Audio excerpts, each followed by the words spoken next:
सदाशिवसमारम्भां शङ्कराचार्यमध्यमाम् अस्मदाचार्यपर्यन्तां वन्दे गुरुपरम्पराम्।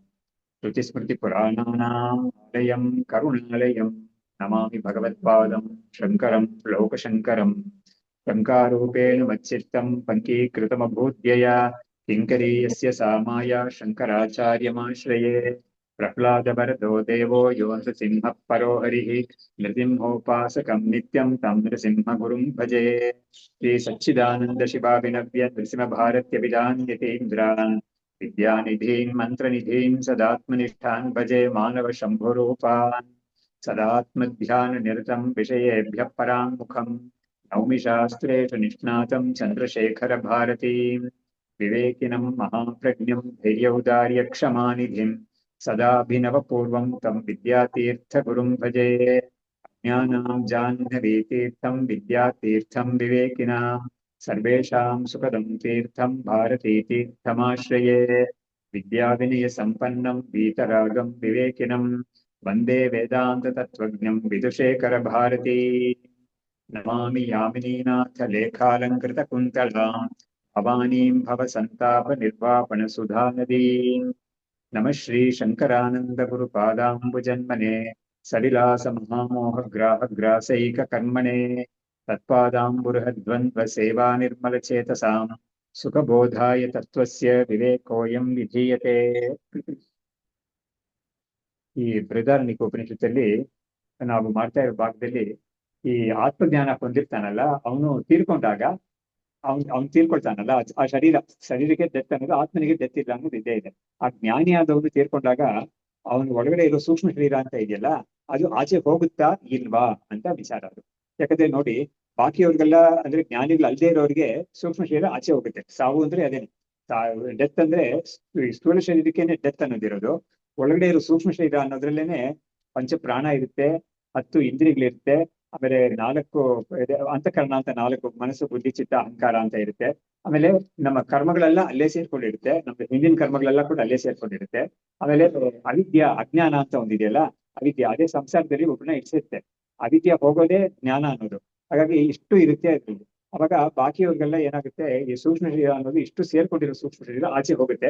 ಆಚೆ ಹೋಗಿ ಅದು ಇನ್ನೊಂದು ಶರೀರ ಪಡ್ಕೊಂಡು ಅವನ ಸಂಸಾರ ಕಂಟಿನ್ಯೂ ಆಗುತ್ತೆ. ಅದು ತಿರ್ಗಾ ಒಂದು ಶರೀರ ಬರುತ್ತೆ ಅವನಿಗೆ, ಆ ಶರೀರಕ್ಕೆ ಒಂದು ಮುಕ್ತಾಯ ಬರುತ್ತೆ, ಮತ್ತೆ ಒಂದು ಶರೀರ ಬರುತ್ತೆ. ಇದೇ ಪುನರ್ಪಿ ಜನ್ಮ ಪುನರ್ಪಿ ಮರಣ ಅಂತ ಆಗ್ತಾನೆ ಇರುತ್ತೆ ಅದು.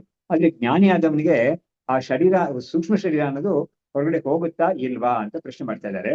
ಹೋಗಲ್ಲ ಅಂತಾನೆ ತೀರ್ಪು ಕೊಡ್ತಾರೆ ಕೊನೆಗೆ. ಯಾಕಂದ್ರೆ ಅದು ಹೋಗಿ ಅದು ಹೋಗುತ್ತೆ ನೋಡಿ, ಅದೇ ವಿಚಾರ ಇರೋದು. ಹಾಗಾಗಿ ಜ್ಞಾನಿ ಆದವನು ಸೂಕ್ಷ್ಮ ಶರೀರ ಆಚೆ ಹೋಯ್ತು ಅಂತ ಹೇಳಿದ್ರೆ ಅವಾಗ ಪುನರ್ಜನ್ಮ ಬರುತ್ತೆ ಅಂತ ಆಯ್ತದು. ಹೋಗಲ್ಲ ಅಂತ ಹೇಳಿದ್ರೆ ಅವನು ಮತ್ತೆ ಜನ್ಮ ಬರುತ್ತೆ ಅಂತ ಆಗುತ್ತೆ. ಇದಕ್ಕೇನು ಉತ್ತರ ಅಂತ ಕೇಳಿದ್ರೆ ಅದು ಇಲ್ಲದ, ಅದೇ ಏನಾಗುತ್ತೆ, ಇಲ್ಲೇ ಇದ್ಕೊಂಡು ಅದು ಈ ಶರೀರ ಸತ್ತಾಗ ಸ್ಥೂಲ ಶರೀರ ಸತ್ತಾಗ ಆ ಸೂಕ್ಷ್ಮ ಶರೀರ ಅನ್ನೋದು ಅದು ಆದಿ ಕಾಲದಲ್ಲಿ ಒಂದು ಪಂಚಭೂತಗಳಿಂದ ಉತ್ಪತ್ತಿ ಆಗಿದೆಯಲ್ಲ, ಆ ಪಂಚಭೂತಗಳಲ್ಲಿ ಲಯ ಹೋಗ್ಬಿಡುತ್ತೆ ಅದು. ಹಾಗಾಗಿ ಆ ಶರೀರ ಬಿಟ್ಟು ಹೋಗೋದಿಲ್ಲ, ಅಲ್ಲಿ ಇಲ್ಲೇ ಕೂಡ ಉಳಿಯೋದಿಲ್ಲ. ಆದ್ರೆ ಕರಗೋಗುತ್ತೆ. ಅದು ಕರಗೋದಂದ್ರೆ it will disintegrate into the ಪಂಚಭೂತಾಸ್ ಅಂತ ಅದೇ ವೇದಾಂತದಲ್ಲಿ ಹೇಳಿರೋ ವಿಷಯ, ಉಪನಿಷದಲ್ಲಿ ಹೇಳಿರೋ ವಿಷಯ. ಅದನ್ನ ಕೇಳ್ತಾ ಇದ್ದಾರೆ. ನಾಶ ಇಲ್ಲ, ನಾಶ ಇಲ್ಲ ಅಂತ ಹೇಳಿದ್ರೆ ಇದೇ ನಾಶ ಅಂದ್ರೆ ಡಿಸ್ಇಂಟಿಗ್ರೇಟ್ ಆಗೋಗುತ್ತೆ ಅದು. ನೋಡಿ, ಅದು ಉತ್ಪತ್ತಿ ಇದ್ದಿದೆ, ಅನಾದಿಯಾಗಿ ಒಂದ್ಸತಿ ಉತ್ಪತ್ತಿ ಇದ್ದಿದೆ. ಅದು ಮಾತ್ರ ಉತ್ಪತ್ತಿ ಆಗಿದ್ದು ಒಂದ್ಸತಿ ಈ ಶರೀರ ಪ್ರತಿ ಸತಿನೂ ಸಾಯುತ್ತಲ್ಲ, ಅವಾಗ ಸೂಕ್ಷ್ಮ ಶರೀರ ಸಾಯೋದಿಲ್ಲ. ಅದು ಮಾತ್ರ ಏನಾಗುತ್ತೆ, ಈ ಶರೀರದ ಬಿಟ್ಟು ಹೋಗಿ ಅದು ಇನ್ನೊಂದು ಪಡ್ಕೊಂಡು ಅದು ಹಾಗೆ ಸಂಸಾರ ಕಂಟಿನ್ಯೂ ಆಗ್ತಾ ಇರುತ್ತೆ. ಇವ್ರಿಗೆ ಆತ್ಮಜ್ಞಾನ ಬಂದಾಗ ಏನಾಗುತ್ತೆ, ಅವಿದ್ಯೆ ಅನ್ನೋದು ಹೋಗುತ್ತೆ. ಆಮೇಲೆ ಪ್ರಾರಬ್ಧ ಕರ್ಮ ಅಂತ ಒಂದಿರುತ್ತೆ, ಅವ್ರು ಸ್ವಲ್ಪ ದಿವಸ ಅವ್ನು ಬದುಕಿರ್ತಾನಲ್ಲ, ಬದುಕಿ ಅವನಿಗೂ ಸಾವು ಅಂತ ಬಂದಾಗ ಏನಾಗುತ್ತೆ, ಆ ಶರೀರ ಸ್ಥೂಲ ಶರೀರ ಸಾಯುತ್ತೆ ಅದು. ಆಮೇಲೆ ಸೂಕ್ಷ್ಮ ಶರೀರ ಅನ್ನೋದು ಈ ತರ ಅದು ಪಂಚಭೂತಗಳಿಂದ ಒಂದ್ಸತಿ ಹುಟ್ಟಾಗಿತ್ತಲ್ಲ, ಆ ಪಂಚಭೂತಗಳಲ್ಲೇ ಅದು ಕರ್ಗೋಗುತ್ತೆ ಅಂತ ಕಣ್ಣಿಗೆ ಕಾಣಿಸೋ ವಿಷಯ ಅಲ್ಲ ಇದು, ಶ್ರುತಿ ಹೇಳೋ ವಿಷಯ ಇದು. ಅದಕ್ಕೆ ಶ್ರುತಿ ಏನ್ ಹೇಳ್ತೋ ಅದನ್ನ ನಾವು ತಗೋಬೇಕಷ್ಟೇ. ಹಾಗಾಗಿ ಇದು ಯಾರು ವೆರಿಫೈ ಮಾಡೋದು ಅದೆಲ್ಲ ಸಾಧ್ಯವೇ ಇಲ್ಲ. ಇದನ್ನ ಶ್ರುತಿ ಈ ತರ ವಿನಿಯೋಗ ಮಾಡಿ ಕೇಳ್ತಾ ಇದ್ದಾರೆ. ಅದೇ ಇದಕ್ಕೆ ಕೇಳ್ತಾ ಇದ್ದಾರೆ. ಅಥ ತತ್ವವಿಧ ಪ್ರಾಣಾಹ ಉತ್ಕ್ರಾಮಂತಿ ಅಥವಾ ನಹಿ ಸ್ಯಾದ್ ಪುನರ್ಜನಿಹಿ ಉತ್ಕ್ರಾಂತವು ಅನುತ್ಕ್ರಾಂತವು ಮೃತಿ ಕಥಂ. ಇವಾಗ ತತ್ವವಿತ್ತಾಗಿರೋನು, ಅದೇ ಆತ್ಮಜ್ಞಾನಿ ಆಗಿರೋನು, ಅವನು ಪ್ರಾಣಾಹ ಅಂತ ಹೇಳಿದ್ರೆ ಅವನ ಇಂದ್ರಿಯಗಳು ಅಂತ. ಪ್ರಾಣ ಅಂದ್ರೆ ಆಕ್ಚುಲಿ ಇಂದ್ರಿಯಗಳು ಅಂತ ಅರ್ಥ. ನೋಡಿ, ಈ ವೇದಾಂತದಲ್ಲಿ ಒಂದು ಇದೇಂತ ಹೇಳಿದ್ರೆ, ಪ್ರಾಣಃ ಅಂತ ಹೇಳಿದ್ರೆ ಈ ನಮ್ಮ ಉಸಿರಾಟ ಇದೆಯಲ್ಲ ಪ್ರಾಣ ಅಂತ, ಅದಕ್ಕೆ ಲೈಫ್ ಫೋರ್ಸ್ ಅಂತ ಹೇಳ್ತೀವಲ್ಲ ಅದು. ಪ್ರಾಣಾಹ ಅಂತ ಬಹುವಚನದಲ್ಲಿ ಬಂದ್ರೆ ಅದು ಇಂದ್ರಿಯಗಳನ್ನ ಇರುತ್ತೆ ಅದು. ಐದು ಕರ್ಮೇಂದ್ರಿಯಗಳು, ಐದು ಜ್ಞಾನೇಂದ್ರಿಯಗಳು ಇದೆಯಲ್ಲ, ಅದಕ್ಕೆ ಕೂಡ ಪ್ರಾಣ ಅಂತ ಪ್ರಾಣ ಅಂತ ವ್ಯವಹಾರದಲ್ಲಿ ಇರೋದು. ಹಾಗಾಗಿ ಆ ಪ್ರಾಣಾಹ ಅಂತ ಶಬ್ದದಿಂದ ನಮ್ಗೆ ಬಾಕಿ ಎಲ್ಲರೂ ಸೇರಿಸ್ಕೋಬೇಕಾದ್ರೆ ಸೂಕ್ಷ್ಮ ಶರೀರ ಅಂತ ಅದಕ್ಕೆ ಅರ್ಥ ಒಟ್ಟಾರೆ. ಹಾಗಾಗಿ ಅದು ಹೊರಗಡೆ ಹೋಗುತ್ತಾ ಇಲ್ವಾ, ಒಂದೊಮ್ಮೆ ಹೊರಗಡೆ ಹೋಗುತ್ತೆ ಅಂತ ಹೇಳಿದ್ರೆ ಅವನಿಗೆ ಮತ್ತೆ ಜನ್ಮ ಅನ್ನೋದು ಬಂದೇ ಬರುತ್ತೆ ಖಂಡಿತ. ಅಂದ್ರೆ ಈ ಶರೀರ ಸೂಕ್ಷ್ಮ ಶರೀರ ಇಲ್ಲಿಂದ ಹೊರಗಡೆ ಹೋಗುತ್ತೆ ಅಂತ ಹೇಳಿದ್ರೆ ಅದು ಇನ್ನೊಂದು ಶರೀರ ಪಡ್ಕೊಳ್ಳುತ್ತೆ. ಅವಾಗ ಅವನಿಗೆ ಆ ಜೀವಕ್ಕೆ ಮತ್ತೆ ಮತ್ತೆ ಜನ್ಮ ಬರ್ತಾ ಇರುತ್ತೆ. ಅವಾಗ ಆತ್ಮಜ್ಞಾನ ಬಂದಿದ್ರೆ ಏನ್ ಪ್ರಯೋಜನ ಅವನಿಗೆ, ಸಂಸಾರದಲ್ಲೇ ಇರ್ತಾನೆ ಅಂತ ಆಗೋಗುತ್ತೆ. ಅದು ಅಕಸ್ಮಾತ್ ಅದು ಹೋಗದೆ ಹೋದ್ರೆ ಅವಾಗ ಸಾವು ಅಂತ ಹೇಗೆ ಹೇಳಕ್ಕಾಗುತ್ತೆ ಅದನ್ನ ಅಂತ ಕೇಳ್ತಾ ಇದ್ದಾರೆ. ಅವಾಗ ಅದಕ್ಕೆ ಉತ್ತರ ಕೊಡ್ತಾ ಇದ್ದಾರೆ. ನ ಉತ್ಕ್ರಾಮಂತಿ ನ ತಿಷ್ಠಂತಿ ಕಿಂತು ನಿರ್ವಾತ ದೀಪವತ್ ನ ಕಾರಣಂ ಶಿಷ್ಯತೆ ಅತ್ರ ತಸ್ಯ ಜ್ಞಾನೇನ ನಿನ್ಹುತೇಹೇ. ಅದಕ್ಕೆ ಉತ್ತರ ಏನ್ ಕೊಡ್ತಾ ಇದ್ದಾರೆ ಅಂತ ಹೇಳಿದ್ರೆ, ಅದು ಹೊರಗಡೆ ಹೋಗಲ್ಲ ಖಂಡಿತ. ಶರೀರ ಬಿಟ್ಟು ಸೂಕ್ಷ್ಮದಿಂದ ಹಾರಿ ಹೋಗಲ್ಲ, ಇಲ್ಲೂ ಇರೋದು ಇಲ್ಲ ಅದು. ಅದೇನಾಗುತ್ತೆ ಅಂತ ಹೇಳಿದ್ರೆ ಅದಕ್ಕೆ ಒಂದು ಉದಾಹರಣೆ ಕೊಡ್ತಾ ಇದ್ದಾರೆ. ನಿರ್ವಾತ ದೀಪವತ್ ಅಂತ. ಇವಾಗ ನೋಡಿ, ದೀಪ ಉರಿತಾ ಇದೆ, ಅದು ಬೆಳಕು ದೀಪ ಉರಿತಾ ಇದೆ, ಹಣತೆ ದೀಪ ಉರಿತಾ ಇದೆ. ಅದರಲ್ಲಿ ಎಣ್ಣೆ ಇರೋ ತನಕ ಅದು ಉರಿಯುತ್ತೆ. ಎಣ್ಣೆ ಆದ್ಮೇಲೆ ಅದು ಆರೋಗ್ಬಿಡುತ್ತೆ. ಅದು ಆದ್ರೆ ಇವನು ಕೂಡ ಏನಾಗುತ್ತೆ, ಅದ್ರ ಕೆಲಸ ಮುಗಿದೋಯ್ತು, ಅದು ಇಲ್ಲಿ ಅದು ಅದು ಕೂಡ ಇದೇ ತರ ಮುಗಿದೋಗುತ್ತೆ. ಅಂದ್ರೆ ಅದು ಮುಕ್ತಾಯ ಹೊಂದ್ಬಿಡುತ್ತೆ ಅದು ಅಂತ ಹೇಳ್ತಾ ಇದ್ದಾರೆ. ಅದು ಶ್ರುತಿಲಿ ಕೊಟ್ಟಿರೋ ವಾಕ್ಯ ಏನು ಅಂತ ಹೇಳಿದ್ರೆ ಅದು ಈ ಪಂಚಭೂತಗಳಲ್ಲಿ ಅದು ಲಯ ಹೋಗ್ಬಿಡುತ್ತೆ ಅದು, ಅದನ್ನ ಹೇಳಿದ್ದು. ಸರಿ, ಹೀಗಾಗಿ ನ ಉತ್ಕ್ರಾಮಂತಿ ನ ತಿಷ್ಠಂತಿ ಕಿಂತು ನಿರ್ವಾತ ದೀಪವತ್ ನ ಕಾರಣಂ ಶಿಷ್ಯತೆ ಅತ್ರ. ಅಂದ್ರೆ ಏನಾಯ್ತು, ಆ ಸೂಕ್ಷ್ಮ ಶರೀರ ಆಚೆ ಹೋಗಕ್ಕೆ ಮತ್ತೆ ಸಂಸಾರವನ್ನು ಹೊಂದಕ್ಕೆ ಅದಕ್ಕೆ ಕಾರಣ ಏನು ಇರೋದಿಲ್ಲ. ಕಾರಣ ಇರದಿದ್ರೆ ಏನ್ ಕಾರಣ ಅಂತ ಹೇಳಿದ್ರೆ ಆತ್ಮಜ್ಞಾನ, ಅಜ್ಞಾನನೇ ಕಾರಣ, ಅವಿದ್ಯೆನೇ ಕಾರಣ. ಅವಿದ್ಯೆ ಇದ್ರೆ ಅದು ಮುಂದಕ್ಕೆ ಹೋಗ್ತಾ ಇರುತ್ತೆ. ಜೊತೆಗೆ ಅವಿದ್ಯೆ ಮಾತ್ರ ಹೇಳಿದ್ರೆ ಏನ್ ಮಾಡ್ತಾರೆ ಅಂತ ಶಾಸ್ತ್ರದಲ್ಲಿ ಅವಿದ್ಯೆ ಕರ್ಮ ಇದೆಲ್ಲ ಹೇಳ್ತಾರೆ. ಕರ್ಮ ಅನ್ನೋದು ಇದೆಯಲ್ಲ, ಅಂದ್ರೆ ಅವ್ನು ಕೂಡಿರೋ ಕರ್ಮ ಅದಿಲ್ಲ. ಆ ಕರ್ಮ ಇರೋ ತನಕ ಅವ್ನಿಗೆ ಜನ್ಮ ಬರ್ತಾನೆ ಇರುತ್ತೆ. ಕರ್ಮ ಮಾತ್ರ ಮುಗಿಯೋದಿಲ್ಲ, ಯಾಕಂದ್ರೆ ಅವ್ನು ಮತ್ತೆ ಮತ್ತೆ ಒಂದೊಂದು ಜನ್ಮದಲ್ಲಿ ಕರ್ಮ ಸೇರಿಸ್ಕೊಳ್ತಾನೆ ಇರ್ತಾನೆ. ಹಾಗಾಗಿ ಅದು ಜೀರೋ ಬ್ಯಾಲೆನ್ಸ್ ಅನ್ನೋದು ಬರೋದೇ ಇಲ್ಲ. ಜೀರೋ ಬ್ಯಾಲೆನ್ಸ್ ಯಾವಾಗ ಆಗುತ್ತೆ ಅಂತ ಹೇಳಿದ್ರೆ ಉಪನಿಷತ್ ಹೇಳೋದು, ಒಬ್ಬನಿಗೆ ಆತ್ಮಜ್ಞಾನ ಬಂತು ಅಂತ ಹೇಳಿದ್ರೆ ಅವನಿಗೆ ಆ ಸಂಚಿತ ಕರ್ಮ ಅನ್ನೋದಿದೆಯಲ್ಲ ಅದೆಲ್ಲ ಪೂರ್ತಿ ಮುಕ್ತಾಯ ಹೋಗುತ್ತೆ. ಮುಕ್ತಾಯ ಅಂದ್ರೆ ಅದಕ್ಕೆ ಇನ್ನ ಜನ್ಮ ಕೊಡಕ್ಕೆ ಅದಕ್ಕೆ ವೀರ್ಯ ಇರೋದಿಲ್ಲ. ಅದು ಕೂಡ ಯಾತಕ್ಕೆ ಅಂತ ಹೇಳಿದ್ರೆ ಇವನು ನಾನು ಕರ್ತಾನೆ ಅಲ್ಲ ಅಂತ ತಿಳ್ಕೊಳ್ತಾನೆ. ನಾನು ಹಿಂದಿಯ ರೆಟ್ರೋಸ್ಪೆಕ್ಟಿವ್ ಎಫೆಕ್ಟ್ ಇಂದ ನಾನು ಈ ಕರ್ಮಗಳು ಯಾವ್ದು ನಾನು ಮಾಡೇ ಇಲ್ಲ, ನಾನು ಯಾಕಂದ್ರೆ ನಾನು ಅಕರ್ತವಾಗಿರೋ ನನ್ನ ಬ್ರಹ್ಮ ಸ್ವರೂಪ ನಾನು ಯಾವಾಗ್ಲೂ ಕೂಡ ಅಂತ ತಿಳಿತಾನೆ ಅವನು. ಅದರಿಂದ ಅವನಿಗೆ ಕರ್ಮ ಯಾವ್ದಕ್ಕೂ ಕೂಡ ಅದರಿಂದ ಅವನು ಡಿಟಾಚ್ ಆಗೋಗ್ಬಿಡ್ತಾನೆ. ಆಮೇಲೆ ಪ್ರಾರಬ್ಧ ಕರ್ಮ ಅಂತ ಒಂದಿದೆಯಲ್ಲ, ಅದು ಮಾತ್ರ ಅವನಿಗೆ ಆ ಶರೀರ ಈ ಶರೀರ ಕೊಟ್ಟಿರೋದು. ಯಾವ ಶರೀರದಲ್ಲಿ ಅವನಿಗೆ ಆತ್ಮಜ್ಞಾನ ಬಂತೋ ಆ ಶರೀರವನ್ನ ಕೊಟ್ಟಿರೋ ಪ್ರಾರಬ್ಧ ಕರ್ಮ ಇದೆಯಲ್ಲ, ಅದಕ್ಕೆ ಸ್ವಲ್ಪ ದಿವಸ ಅವ್ನು ಬದುಕಬೇಕು ಅಂತ ಅದಕ್ಕೆ ಮುಂಚೆನೆ ನಿರ್ಣಯ ಆಗೋಗ್ಬಿಟ್ಟಿರುತ್ತೆ. ಅದಕ್ಕೆ ಪ್ರತಿಯೊಬ್ಬರಿಗೂ ಅಷ್ಟೇನೆ, ಜ್ಞಾನಿಗೆ ಅಜ್ಞಾನಿಗೆ ಎಲ್ಲರಿಗೂ ಕೂಡ ಒಬ್ಬ ಹುಟ್ಟತಾನೆ ಅಂತ ಹೇಳಿದ್ರೆ ಅವ್ನು ಎಲ್ಲಿವರೆಗೂ ಇರ್ತಾನೆ ಅನ್ನೋದೊಂದು ನಿರ್ಧಾರ ಆಗೋಗಿರುತ್ತೆ. ಅದು ಅಲ್ಲಿವರೆಗೂ ಅವ್ನು ಆ ಶರೀರ ಇರುತ್ತೆ. ಅದು ಅವಾಗ ಕರ್ಮ ಇದ್ರೆ ಏನಾಗುತ್ತೆ, ಆ ಸೂಕ್ಷ್ಮ ಶರೀರದಲ್ಲೇ ಕರ್ಮ ಇದೆ ಅಂತ ಹೇಳಿದ್ನಲ್ಲ, ಅದೇನಾಗುತ್ತೆ ಅವನಿಗೆ ಮುಂದಿನ ಜನ್ಮ ಕೊಡುತ್ತೆ ಅದಕ್ಕೆ. ಆದ್ರೆ ಇವನಿಗೆ ಏನಾಗಿರುತ್ತೆ, ಆತ್ಮಜ್ಞಾನದಿಂದ ಅವನ ಸಂಚಿತ ಕರ್ಮ ಎಲ್ಲರೂ ನಾಶ ಆಗೋಗ್ಬಿಡುತ್ತೆ. ಪ್ರಾರಬ್ಧ ಕರ್ಮ ಅನ್ನೋದನ್ನ ಅವನು ಅನುಭವಿಸಿ ಮುಗಿಸ್ಬಿಟ್ಟಿರ್ತಾನೆ ಅದನ್ನ.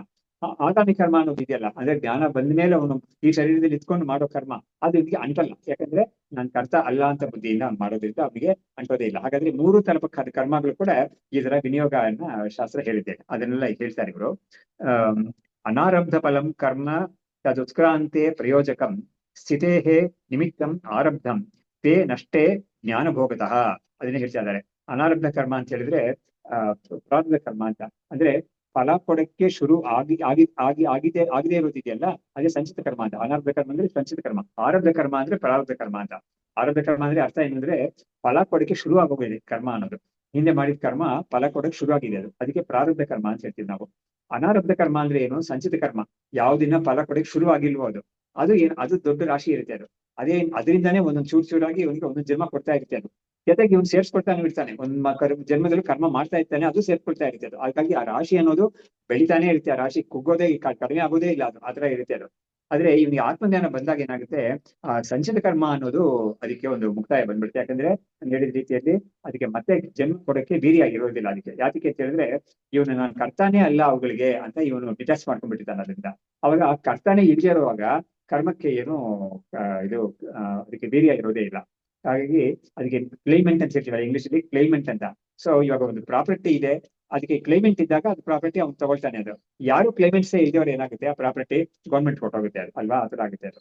ಸೊ ಹೀಗೆ ಅನಾರಬ್ಧ ಫಲಂ ಕರ್ಮ ತದುತ್ಕ್ರಾಂತೆ ಪ್ರಯೋಜಕಂ ಒಬ್ಬನಿಗೆ ಈ ಶರೀರ ಸೂಕ್ಷ್ಮ ಶರೀರ ಈ ಶರೀರ ಬಿಟ್ಟು ಹೊರಗಡೆ ಹೋಗ್ಬೇಕು ಅಂತ ಹೇಳಿದ್ರೆ ಅದಕ್ಕೆ ಏನು ಕಾರಣವಾಗಿರುತ್ತೆ ಅಂತ ಹೇಳಿದ್ರೆ ಪ್ರಾರಬ್ಧ ಕರ್ಮ, ಅದು ಫಲ ಕೊಡದೇ ಇರೋ ಸಂಚಿತ ಕರ್ಮ ಅನ್ನೋದು ಅದ್ರಲ್ಲಿ ಇರ್ಬೇಕು. ಆದ್ರೆ ಇವನಿಗೆ ಏನಾಗಿರುತ್ತೆ ಅಂದ್ರೆ ಆಮೇಲೆ ಸರಿ ಇಲ್ಲೇ ಇರೋದಕ್ಕೆ ಯಾವ್ದೋ ಸೂಕ್ಷ್ಮ ಶರೀರ ಇಲ್ಲೇ ಇರೋದಕ್ಕೆ ಏನ್ ಕಾರಣವಾಗಿರುತ್ತೆ ಅಂತ ಹೇಳಿದ್ರೆ ಆರಬ್ಧ ಕರ್ಮ, ಪ್ರಾರಬ್ಧ ಕರ್ಮ ಅನ್ನೋದು. ಆದ್ರೆ ಇವನಿಗೆ ಏನಾಗೋಗಿರುತ್ತೆ, ಅದು ಪ್ರಾರಬ್ಧ ಕರ್ಮವನ್ನ ಇವನು ಭೋಗ ಮಾಡಿ ಅವನು ಮುಗಿಸ್ಬಿಟ್ಟಿರ್ತಾನೆ. ಅದನ್ನ ಸಂಚಿತ ಕರ್ಮ ಅನ್ನೋದನ್ನ ಜ್ಞಾನ ಅನ್ನೋದು ಸುಟ್ಟಾಕೋಗ್ಬಿಟ್ಟಿರುತ್ತೆ ಅದು. ಹಾಗಾಗಿ ಸಂಚಿತ ಕರ್ಮನೂ ಇರೋದಿಲ್ಲ, ಪ್ರಾರಬ್ಧ ಕರ್ಮನೂ ಝೀರೋ ಬ್ಯಾಲೆನ್ಸ್ ಆಗೋಗಿರುತ್ತೆ ಅದು. ಅವಾಗ ಇವನಿಗೆ ಇಷ್ಟು ಸೂಕ್ಷ್ಮ ಆಚೆ ಹೋಗೋದಿಕ್ಕೆ ಏನು ನಿಮಿತ್ತ ಇಲ್ವೇ ಇಲ್ಲ ಅಂತ ಅದಕ್ಕೆ ಉತ್ತರ ಆಗಿದೆ. ಆಮೇಲೆ ಉಪಾದಾನ ನಿಮಿತ್ತಾಭ್ಯಾಂ ಹೀನಾನಾಂ ಉತ್ಕ್ರಮ ಕಥಂ ಕಥಂ ವಾ ಅತ್ರ ಸ್ಥಿತಿ ತಸ್ಮಾತ್ ಯುಕ್ತ ಆತ್ಯಂತಿಕ ಲಯ. ಹಾಗಾಗಿ ಯಾವ್ದಕ್ಕೆ ಆ ಶರೀರ, ಸೂಕ್ಷ್ಮ ಶರೀರ ಇಲ್ಲಿಂದ ಬಿಟ್ಟು ಹೋಗೋದಿಕ್ಕೆ ಕಾರಣವೇ ಇಲ್ಲೇ ಹೋದ್ಮೇಲೆ ಅದು ನಾಶವಾಗುತ್ತೆ ಅಂತಾನೆ ನಾವು ಹೇಳ್ಬೇಕಾಗುತ್ತೆ. ಆ ಸೂಕ್ಷ್ಮ ಶರೀರ ನಾಶ ಆಗುತ್ತೆ ಅಂತಾನೆ ಹೇಳ್ಬೇಕಾಗುತ್ತೆ. ಅದರಿಂದ ಅದ್ರಲ್ಲಿ ಏನು ಅನುಪಪತ್ತಿ ಯಾವುದು ಇಲ್ವೇ ಇಲ್ಲ. ಅದರಿಂದ ಆತ್ಯಂತಿಕ ಲಯ ಅನ್ನೋದು ಇದರಲ್ಲಿ ಆಗೋಗ್ಬಿಡುತ್ತೆ ಅಂತ. ಆತ್ಯಂತಿಕ ಲಯ ಅಂದ್ರೆ ಏನು, ನಾವು ಮುಂಚೆ ಕೂಡ ಒಂದ್ಸತಿ ಹೇಳಿದ್ದೀವಿ. ನಾವು ಏನಂದ್ರೆ ಈ ಮಹಾಪ್ರಳಯ ಅಂತ ಒಂದಾಗುತ್ತಲ್ಲ, ಆ ಪ್ರಳಯ ಆದಾಗ ಏನಾಗುತ್ತೆ, ಎಲ್ಲಾ ಜೀವರು ಕೂಡ ಈ ಒಂದು ಅವ್ಯಕ್ತ ಅಂತ ಒಂದು ಸ್ಟೇಟ್ ಇದೆಯಲ್ಲ ಅದ್ರಲ್ಲಿ ಹೋಗಿರ್ತಾರೆ. ಅವಾಗ ಇಡೀ ಪ್ರಪಂಚ, ಇಡೀ ಸೃಷ್ಟಿ ಕೂಡ ಅಲ್ಲಿ ಅವಾಗ ಒಂದು ಮುಕ್ತಾಯಕ್ಕೆ ಬಂದ್ಬಿಟ್ಟಿರುತ್ತೆ. ಅದು ಅದಕ್ಕೆ ಮಹಾಪ್ರಳಯ ಅಂತ ಹೇಳೋದು. ಅದಾದ್ಮೇಲೆ ಸ್ವಲ್ಪ ಕಾಲ ಆದ್ಮೇಲೆ ಒಂದು ಸೃಷ್ಟಿ ಆಗುತ್ತೆ ಅದು. ಅವಾಗ ಯಾವ ಜೀವರೆಲ್ಲ ಮುಂಚೆ ಒಂದು ಇದಕ್ಕೆ ಹೋಗಿರ್ತಾರೋ, ಲೈಕ್ ಹೋಗಿರ್ತಾರೋ ಅವರೆಲ್ಲ ಆಚೆ ಬರ್ತಾರೆ. ಮತ್ತೆ ಅವ್ರಿಗೆ ಬೇರೆ ಬೇರೆ ಶರೀರ ಸಿಗುತ್ತೆ, ಅದು ಅವ್ರವ್ರ ಕರ್ಮ ಪ್ರಕಾರ ಆಚೆ ಬರ್ತಾರೆ. ಅದು ಅದಕ್ಕೆ ಮಹಾಪ್ರಳಯ ಅಂತ ಹೇಳಿದ್ರು ಅದು. ಆಮೇಲೆ ಈ ದೈನಂದಿಕ ಪ್ರಳಯ ಅನ್ನೋದು ನಮ್ಮ ಡೀಪ್ ಸ್ಲೀಪ್ ಅನ್ನೋದು. ನಮ್ಗೆ ಪ್ರತಿ ದಿವಸ ನಮಗೆ ಒಂದು ಸುಷುಪ್ತಿ ಅಂತ ಬರುತ್ತಲ್ಲ, ಅದು ದೈನಂದಿಕ ಪ್ರಳಯ ಅನ್ನೋದು. ಪ್ರತಿ ದಿವಸ ನಮ್ಗೊಂದು ಪ್ರಳಯ ಆಗುತ್ತೆ ಅದು. ಆದ್ರೆ ಇವೆರಡಕ್ಕೂ ಕೂಡ ನಮ್ಗೆ ಮುಕ್ತಿ ಕೊಡೋ ಸಾಮರ್ಥ್ಯ ಇಲ್ಲ. ಮಹಾಪ್ರಳಯಕ್ಕೂ ನಮ್ಗೆ ಮುಕ್ತಿ ಕೊಡೋ ಸಾಮರ್ಥ್ಯ ಇಲ್ಲ. ಯಾಕಂದ್ರೆ ಮಹಾಪ್ರಳಯದ ಒಳಗಡೆ ಹೋದವ್ರು ಎಲ್ಲರೂ ಕೂಡ ಬಂದೇ ಬರ್ಬೇಕಾಗುತ್ತೆ ಮತ್ತೆ ಅದೇ ತರ ಈ ಸುಷುಪ್ತಿಗೆ ಹೋದವ್ರು ಕೂಡ ಕರೆಕ್ಟ್. ಹಾಗಾಗಿ ಸುಷುಪ್ತಿಯಲ್ಲಿ ಕೂಡ ಏನಾಗುತ್ತೆ, ಅವನ ಕರ್ಮವನ್ನ ಏನಾಗುತ್ತೆ ಎಬ್ಬಿಸ್ಬಿಡುತ್ತೆ ಅದನ್ನ. ಹಾಗಾಗಿ ಅವನ ಮತ್ತೆ ಸಂಸಾರದಲ್ಲಿ ತೊಡಗಿಸುತ್ತೆ ಅದು. ಆದ್ರೆ ಈ ಆತ್ಯಂತಿಕ ಪ್ರಳಯ ಅಂತ ಹೇಳಿದಾರಲ್ಲ, ಇದು ಮಾತ್ರ ಜ್ಞಾನದಿಂದ ಆಗೋದು, ಆತ್ಮಜ್ಞಾನದಿಂದ ಆಗೋದಿದು. ಅದರಿಂದ ಇದಕ್ ಮಾತ್ರ ಮತ್ತೆ ಜನ್ಮ ಕೊಡೋ ಒಂದು ಸಾಮರ್ಥ್ಯ ಇರೋದೇ ಇಲ್ಲ ಇದಕ್ಕೆ, ಅದನ್ನ ನಿಲ್ಲಿಸ್ಬಿಡುತ್ತೆ ಇದು ಅಂತ. ಅದಕ್ಕೆ ಆತ್ಮಜ್ಞಾನಕ್ಕೆ ಅಷ್ಟೊಂದು ಪ್ರಾಶಸ್ತ್ಯ ಇರೋದು. ಹಾಗಾಗಿ ಆತ್ಯಂತಿಕ ಲಯ ಅನ್ನೋದು ನಮ್ಗೆ ಯುಕ್ತವಾಗೇ ಇದೆ ಅಂತ ಹೇಳಿದ್ರು. ಪ್ರಾಣತ್ಯಾಗೇನ ದೇಹೋಯಂ ಮ್ರಿಯತೆ ಬಾಹ್ಯವಾಯುನ ಅಪೂರ್ಣಃ ಸ್ಥೌಲ್ಯಂ ಆಪನ್ನಃ ನಿಶ್ಚೇಷ್ಟೋ ದೃಶ್ಯತೆ ಯತಃ. ಹಾಗಾಗಿ ಸಾವು ಅಂದ್ರೆ ಏನು ಅಂತ ಅದನ್ನ ಸೂಕ್ಷ್ಮವಾಗಿ ಕೇಳ್ತಾ ಇದ್ದಾರೆ ಇವರು. ಸಾವು ಅಂದ್ರೆ ಈ ಪ್ರಾಣ ನೋಡಿ, ಜೀವ ಹೊಟ್ಟೋಯ್ತು ಅಥವಾ ಪ್ರಾಣ ಹೊಟ್ಟಿತ್ತು ಅಂತ ನಾವು ಹೇಳ್ತೀವಿ ಲೋಕದಲ್ಲಿ. ಹಾಗಾದ್ರೆ ಏನಾಯ್ತು, ಈ ಸೂಕ್ಷ್ಮ ಶರೀರ ಇವನ್ನ ಬಿಟ್ಟು ಹೋಗಿದೆ ಅಂತ ಅರ್ಥ ಅದಕ್ಕೆ. ಅವಾಗ ಪ್ರಾಣತ್ಯಾಗೇನ ದೇಹೋಯಂ ಮ್ರಿಯತೆ, ಅವಾಗ ಏನಾಗುತ್ತೆ, ಈ ಸ್ಥೂಲ ಶರೀರ ಅನ್ನೋದು ಸಾಯುತ್ತೆ. ಅದು ಅದರಿಂದ ಈ ಸೂಕ್ಷ್ಮ ಶರೀರ ಹೊಟ್ಟೋಯ್ತು ಅಂತ ಹೇಳಿದ್ರೆ ಅವಾಗ ಈ ಸ್ಥೂಲ ಶರೀರ ಸತ್ತು ಬಿದ್ದೋಗ್ಬಿಡುತ್ತೆ ಅದು. ಆಮೇಲೆ ಅವಾಗ ಏನಾಗುತ್ತೆ ಅಂತ ಇದು ತುಂಬಾ ಸ್ವಾರಸ್ಯ ಈಗ ಹೇಳೋದು, ನಮ್ಗೆ ತುಂಬಾ ಅಮ್ಯೂಸಿಂಗ್ ಅಂತ ಹೇಳ್ತೀವಲ್ಲ ಇಂಗ್ಲಿಷ್ ಅಲ್ಲಿ, ಆತರ ಬಾಹ್ಯವಾಯುನ ಅಪೂರ್ಣಃ ಸ್ಥೌಲ್ಯಮಾಪನ್ನಃ. ನೋಡಿ, ಒಂದು ಹೆಣ ಬಿದ್ದಿದೆ ಅಂತ ಹೇಳಿದ್ರೆ ಅದು ಎಲ್ಲರಿಗೂ ಒಂದು ಅನುಭವ ಇದೆ. ಅದು ಅಂದ್ರೆ ನೋಡೋಕೆ ಬಾಕಿಯವ್ರಿಗೆ ಅನುಭವ ಇರ್ತದೆ.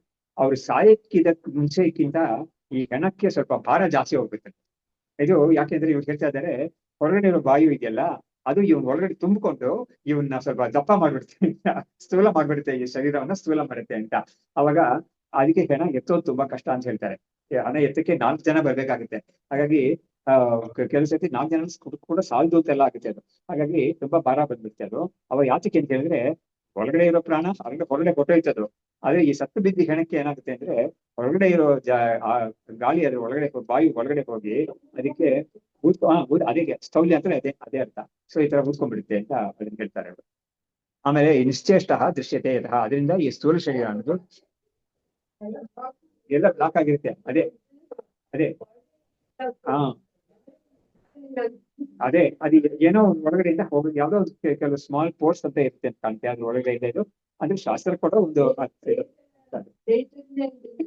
ಇವ್ ಎಡ್ಕೊಳ್ತಾನೆ ಅಂತಲ್ಲ, ಅದು ಚೈತನ್ಯ ಇರುವುದಿಲ್ಲ, ಆದ್ರೆ ಒಳಗಡೆ ಹೋಗಿ ತುಂಬಿಕೊಂಡಿರುತ್ತೆ ಅದು ಅಂತ.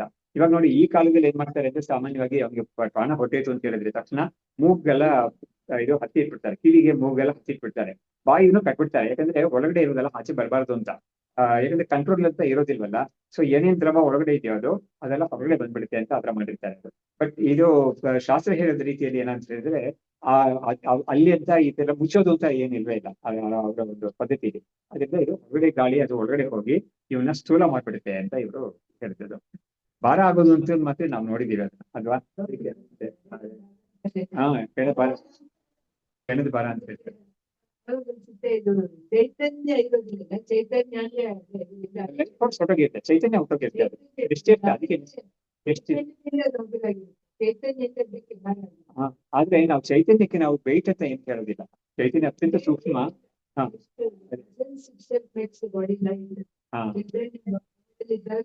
ಲೈಟ್ ಆಗುತ್ತೆ ಬಾಡಿ ಅಂತ. ಸರಿ ಸರಿ. ಏನಿದೆ ನೋಡಿ, ಇವಾಗ ಪ್ರಾಣಾಹ ಏವ ವಿಲೀಯಂತೆ ಕಿಂವಾ ಸರ್ವಂ ಪ್ರಯೋಜಕಂ ಆದ್ಯೆ ಪ್ರಾಣಜನಿಹಿ ಭೂಯೋ ದ್ವಿತೀಯ ನಾಮ ಕಥಂ ಅಂತ. ಇವಾಗ ಪ್ರಾಣಾಹ ಏವ ವಿಲೀಯಂತೆ ಕಿಂವಾ ಸರ್ವಂ ಪ್ರಯೋಜಕಂ ಅಂತ ಅಂದ್ರೆ ಏನಾಯ್ತು ಅಂದ್ರೆ ಅವನ ಸೂಕ್ಷ್ಮ ಶರೀರ ಅಂತ ಇದೆಯಲ್ಲ ಅದು ಪೂರ್ತಿ ಲಯ ಆಗುತ್ತಾ, ಅಥವಾ ಎಲ್ಲವೂ ಕೂಡ ಇವನ್ಗೆ ಮತ್ತೆ ಒಂದು ಶರೀರವನ್ನು ಕೊಡಕ್ಕೆ ಯಾವ್ಯಾವ್ದು ಬೇಕೋ ಅದೆಲ್ಲ ಕೂಡ ಹೋಗುತ್ತಾ ಅಂತ ಕೇಳ್ತಾರೆ. ಅಲ್ಲಿ ಒಂದು ವಿಚಾರ ಮಾಡ್ತಾ ಇದ್ದಾರೆ. ಅವಾಗ ಆದ್ಯೆ ಪ್ರಾಣಜನಿಹಿ ಭೂಯಃ, ಒಂದ್ ವೇಳೆ ಸೂಕ್ಷ್ಮ ಶರೀರ ಅನ್ನೋದೇ ಲಯ ಆಗುತ್ತೆ ಅಂತ ಹೇಳಿದ್ರೆ ಅವಾಗ ಏನಾಗುತ್ತೆ, ಮತ್ತೆ ಅದು ಜನ್ಮ ಪಡೆಯುತ್ತೆ ಅಂತ ಒಂದು ಪಾಸಿಬಿಲಿಟಿ ಇದೆ. ಅದು ಆದ್ರೆ ಅದಕ್ಕೆ ಪ್ರಯೋಜಕ ಆ ಶರೀರ ಮತ್ತು ಮತ್ತೆ ಆ ಜನ್ಮ ಅವ್ನಿಗೆ ಸಿಗೋದಿಕ್ಕೆ ಏನೇನ್ ಕಾರಣ ಇದೆಯೋ ಅದೆಲ್ಲ ಇರುತ್ತಾ ಅಂತ ಕೇಳಿದ್ರೆ ಅದು ಲಯ ಆಗುತ್ತೆ ಅಂತ ಕೇಳಿದ್ರೆ ಭೂಯಃ ದ್ವಿತೀಯ ನಾಮ ತತ್ ಕಥಂ. ಒಂದ್ ವೇಳೆ ಈ ಅವಿದ್ಯಾ ಕಾಮ ಕರ್ಮ ಅಂತ ಮೂರಿದೆಯಲ್ಲ ಅದೇ ಇವನ್ನ ಜನ್ಮ ಕೊಡ್ತಾ ಇರೋದು. ಮತ್ತೆ ಅವಿದ್ಯಾ ಅನ್ನೋದು ಮೂಲ ಅವಿದ್ಯಾ ಅನ್ನೋದು.